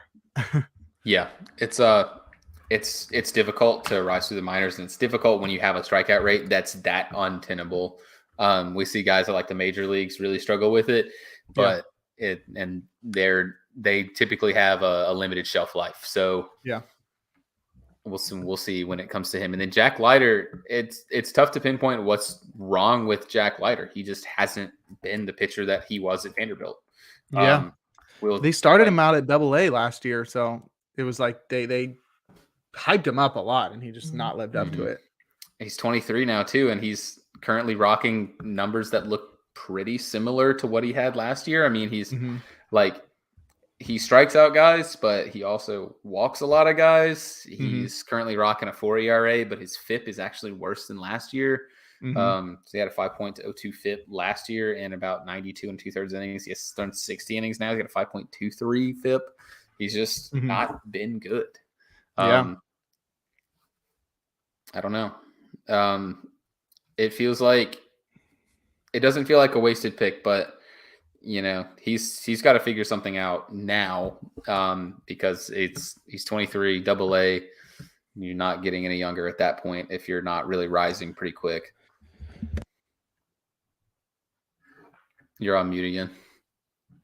Because I was coughing. Yeah, it's getting pretty late in that regards for him to turn things around as a 23-year-old. But he's got a lot of potential. But we can move to the guys that are moving off the list. And so that's even more disappointing than moving down, I think, is getting kicked out of the top 100. But got some recent draft guys and some guys that sort of hit some high highs in the minors and have gone the opposite way, and that's Jacob Berry of the Marlins, Gavin Cross of the Royals, Kevin Alcantara of the Cubs, Alex Ramirez of the Mets, DL Hall of the Orioles, and Chase DeLauder of the Guardians.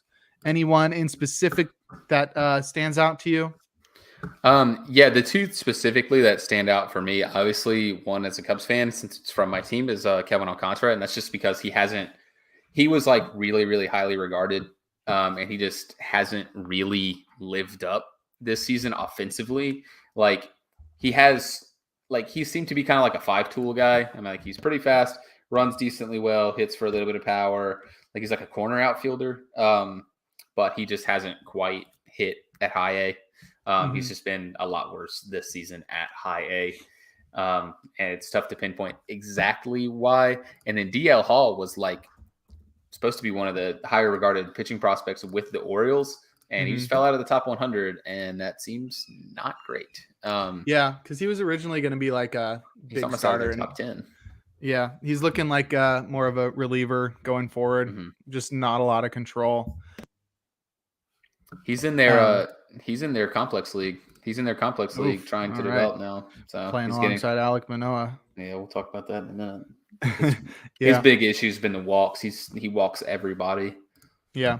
I think the guys that stand out to me, I think, are the recent top 10 picks from 2022 and Gavin Cross and Jacob Berry.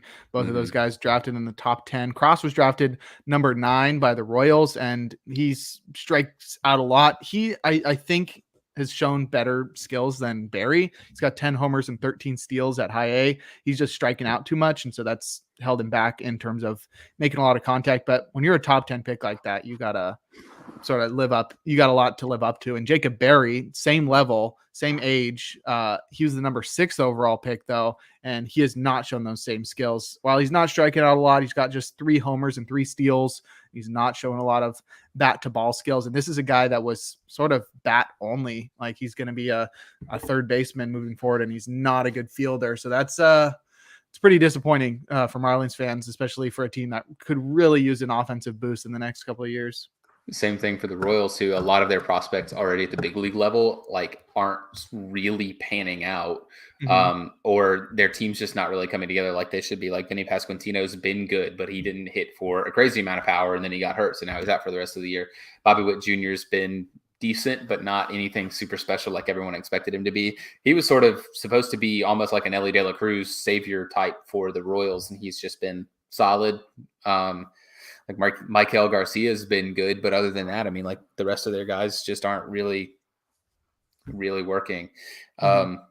It's tough to see for those teams that really sort of need the offensive boost, or really any boost from their farm, because the Royals are almost as bad as the A's, and the A's are bad on purpose. So it's tough. It's tough to see. Yeah. All right. Well, we can wrap it up with the guys that were added to the top 100, mostly at the back end, but we talked about a couple of them. Number 1, Jacob Mizorowski. We also got Christian Encarnacion Strand, who we mentioned, Nick Frasso of the Dodgers, Yankiel Fernandez, who we talked about, Brian Wu of the Mariners, and Anthony Solometo. Brian Wu has looked really good in the majors thus far, and Christian Encarnacion Strand has really broken out as one of the best offensive prospects in baseball. Yeah, he's really exciting, and even more so than Noelvi Marte. We talked about him. I'm really intrigued to see where he is going to eventually fall, as a like anywhere with the Reds, because the bat's too good for them to want to get rid of him. He's ridiculous. He's slugging like 600 or something in the minors, and with a 155 WRC plus. He had 17 home runs at AAA this year in just 53 games. So figuring out where he's going to land is going to be a good problem to have for the Reds. Yeah, definitely. Batting .330 with 17 homers at AAA this year as a 23-year-old. He's not slowing down at all. Definitely taken a big step forward. And Brian Wu in the majors has been very, very solid. His debut was not great, but since then he's been very, very good. His last 4 starts, starting from June 10th, he's tossed 20 and 2/3 innings. He's got 28 strikeouts during that time. He's allowed just 5 earned runs for a 2.18 ERA. And yeah, that's pretty interesting. His fastball is really good, upper 90s fastball, and he controls it pretty well. So definitely a fun staff, a fun new top 100 prospects list. I'm excited to see all these guys in the All-Star game and hopefully in the majors in the future. Definitely. And then we can move on to our next segment that I will let you take the reins on. Sure. Yeah. I mean, I just titled this one Shohei GOATani because we talked about him sort of a lot at last episode, even because he was doing so well recently. We let off with him, but that game that he had last night was insane. He tossed, I think 6 innings. He struck out 10 batters. He hit 2 home runs, which is crazy because he's leading baseball in home runs. Just the stats that were coming through Twitter were crazy. He's not the first pitcher to hit 2 home runs and strike out 10 batters, actually, which is weird. I'm pretty sure Greinke and Bumgarner have both done that, but regardless, striking out 10 batters, hitting 2 home runs, and doing it all the time is pretty crazy. The one picture I have for this one is his on pace for stats. Now that they've played 81 games, the Angels, he's on pace for 56 home runs with 12 Baseball Reference WAR and 250 strikeouts. That would be the best season of all time by miles. It's just ridiculous. Yeah. It's almost, I would say it's almost getting old to talk about him all the time, but it's really not. It's really not, because the things that he's doing are like incredible. You can look at his season line too. Just as a hitter, he's worth 3.8 WAR already. Yep.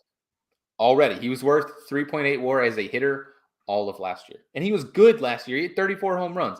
He's been Yeah. ridiculous. And in case you want to even know more, he hit a triple. Tonight he has hit a triple. Like, he's insanely fast. He's one of the best pitchers on the planet. He's currently the best power hitter in all of baseball. He's hit I don't know what the deal with this guy is. He's hit 28 home runs by now. Yeah. He He got could go. 11. He's got 11 steals. Yep. He has a reasonable chance. He has a reasonable chance to do all of this and he could try to get 30 steals. At what point does he just get tired of being this good at baseball and just be like, okay, I'm gonna slow it down? Because it's very clear that he's cheating.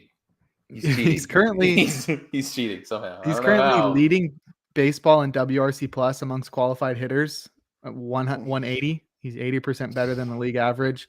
And well, he's not been as good of a pitcher as last year. Right now, he's 17th in terms of FWAR in all of baseball. In terms of strikeouts per 9, I think that's a pretty good way to look at this. He's number 2 in baseball in terms of strikeouts per 9. He's number 1 in terms of WRC plus. I think the fun stat that I just sent you today sort of encapsulates everything. If you look at Aaron Judge through 79 games last year and Garrett Cole through 16 starts last year, which is what Ohtani's at right now, 79 games and 16 starts.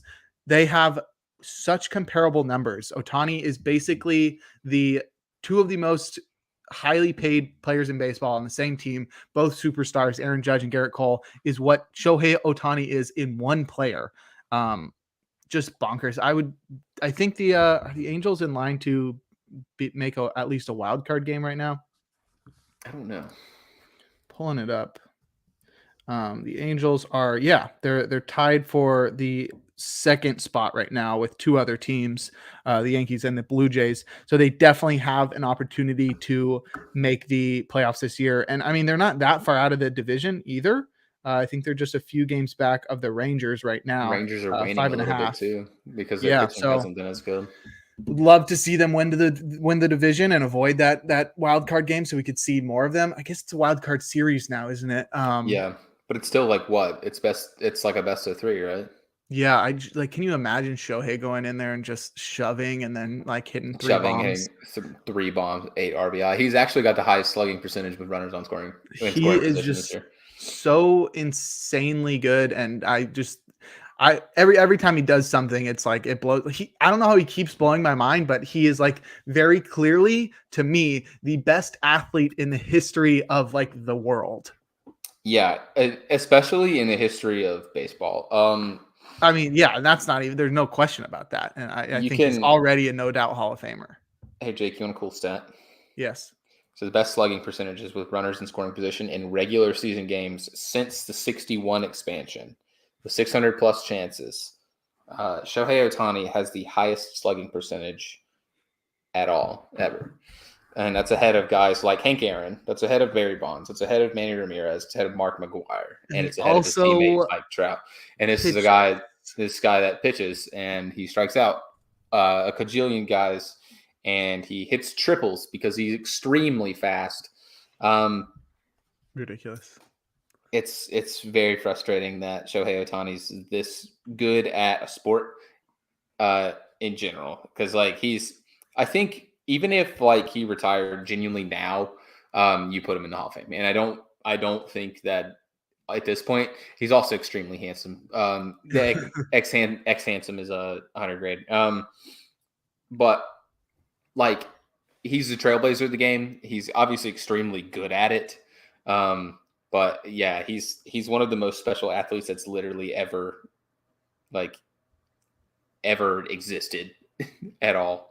Yeah. Yeah, well, we can move from one guy that's at the peak of his game to one guy that's at the basement of his game. Definitely.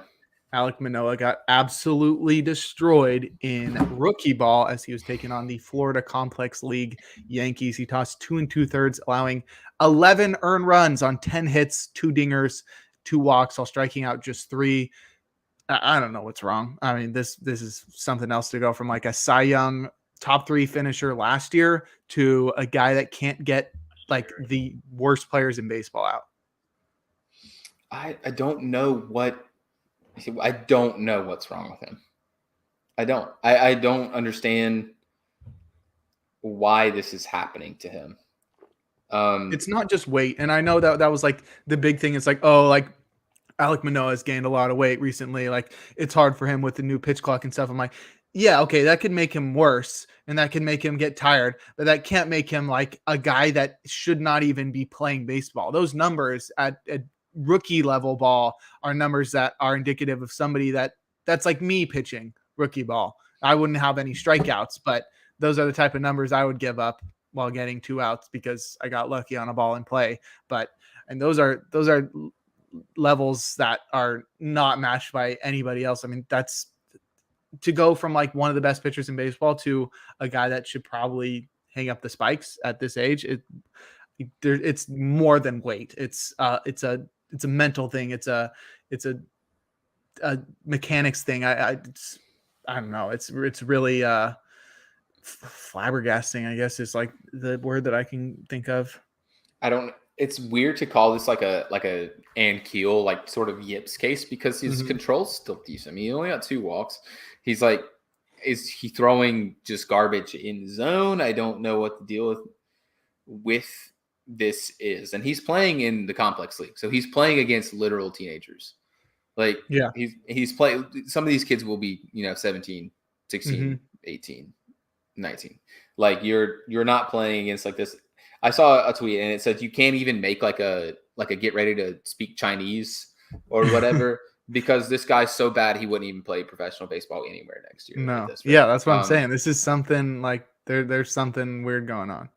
And And it sucks because I want to see this guy be good. He was like one of my favorite players in baseball last year. oh It's like yeah, Shohei and then Manoah. yeah, I really liked him, but he is really struggling. Um, I saw the thing from Keegan Matheson was too like he's like, yeah, they're going to decide if he's going to throw a sim game or they're going to decide if he's actually going to make a start in the complex league or whatever. And he makes a start in the complex league. He's got absolute shelled. It's like, where do you go from here? And the Jays need pitching, and that's the one downfall to their team right now. Like they have Kevin Gausman, good. Barrios, good. Kikuchi has been solid, but then after that, the drop off is pretty heavy.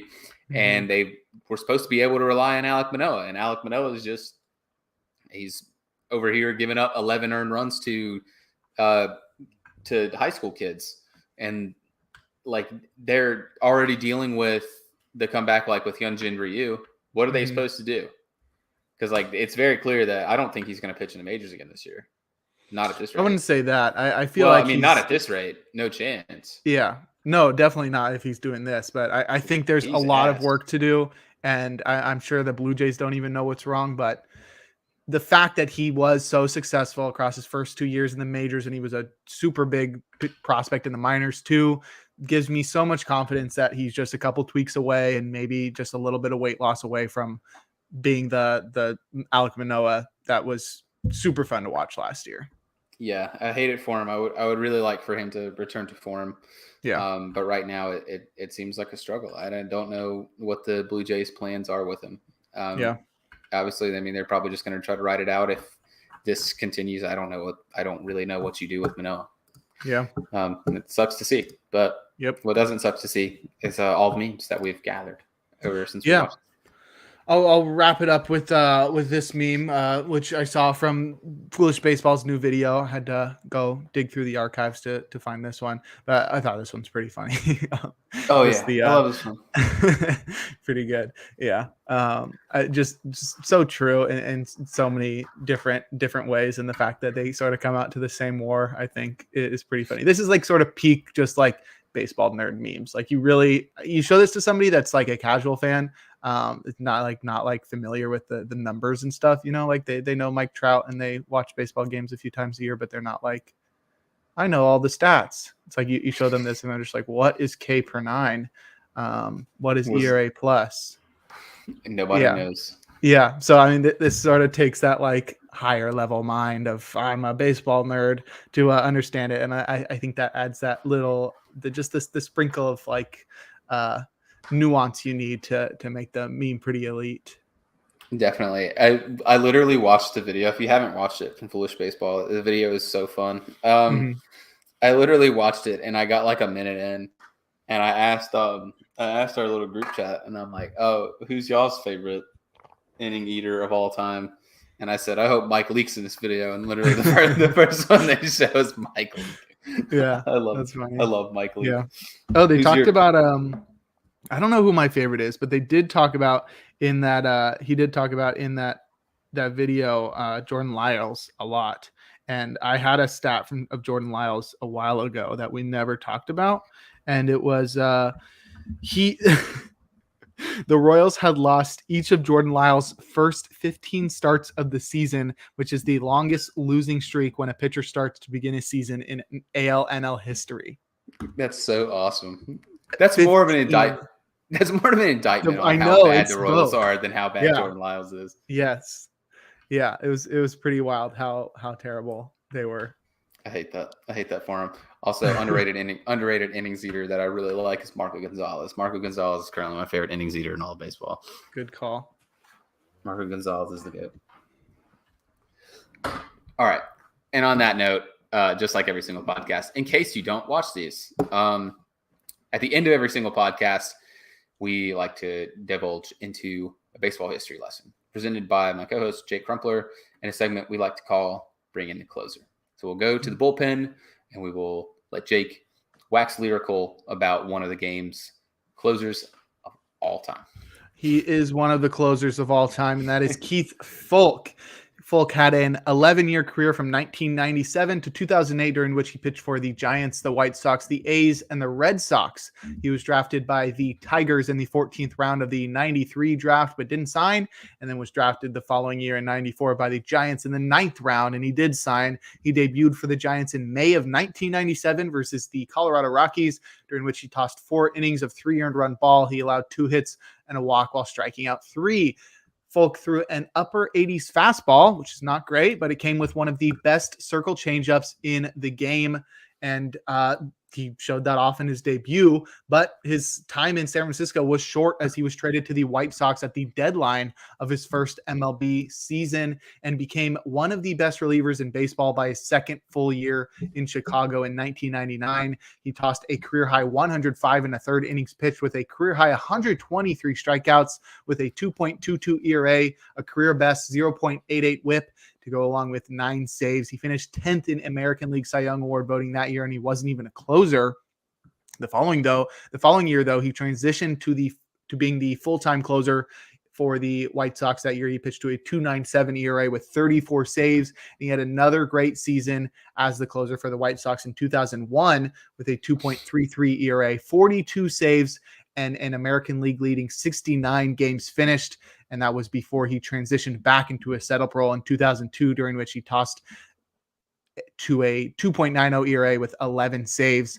But then prior to 2003, the White Sox traded him to the A's, and that move kicked off Foulke's best season of his career in 2003, as he tossed a career best 2.08 ERA with a 0.89 WHIP, an American League leading 43 saves, and a Major League Baseball leading 67 games finished. He made his first and only All-Star team. He won the American League Raw-Aids Relief Man of the Year award. He finished 7th in AL Cy Young Award voting and 15th in AL MVP award voting.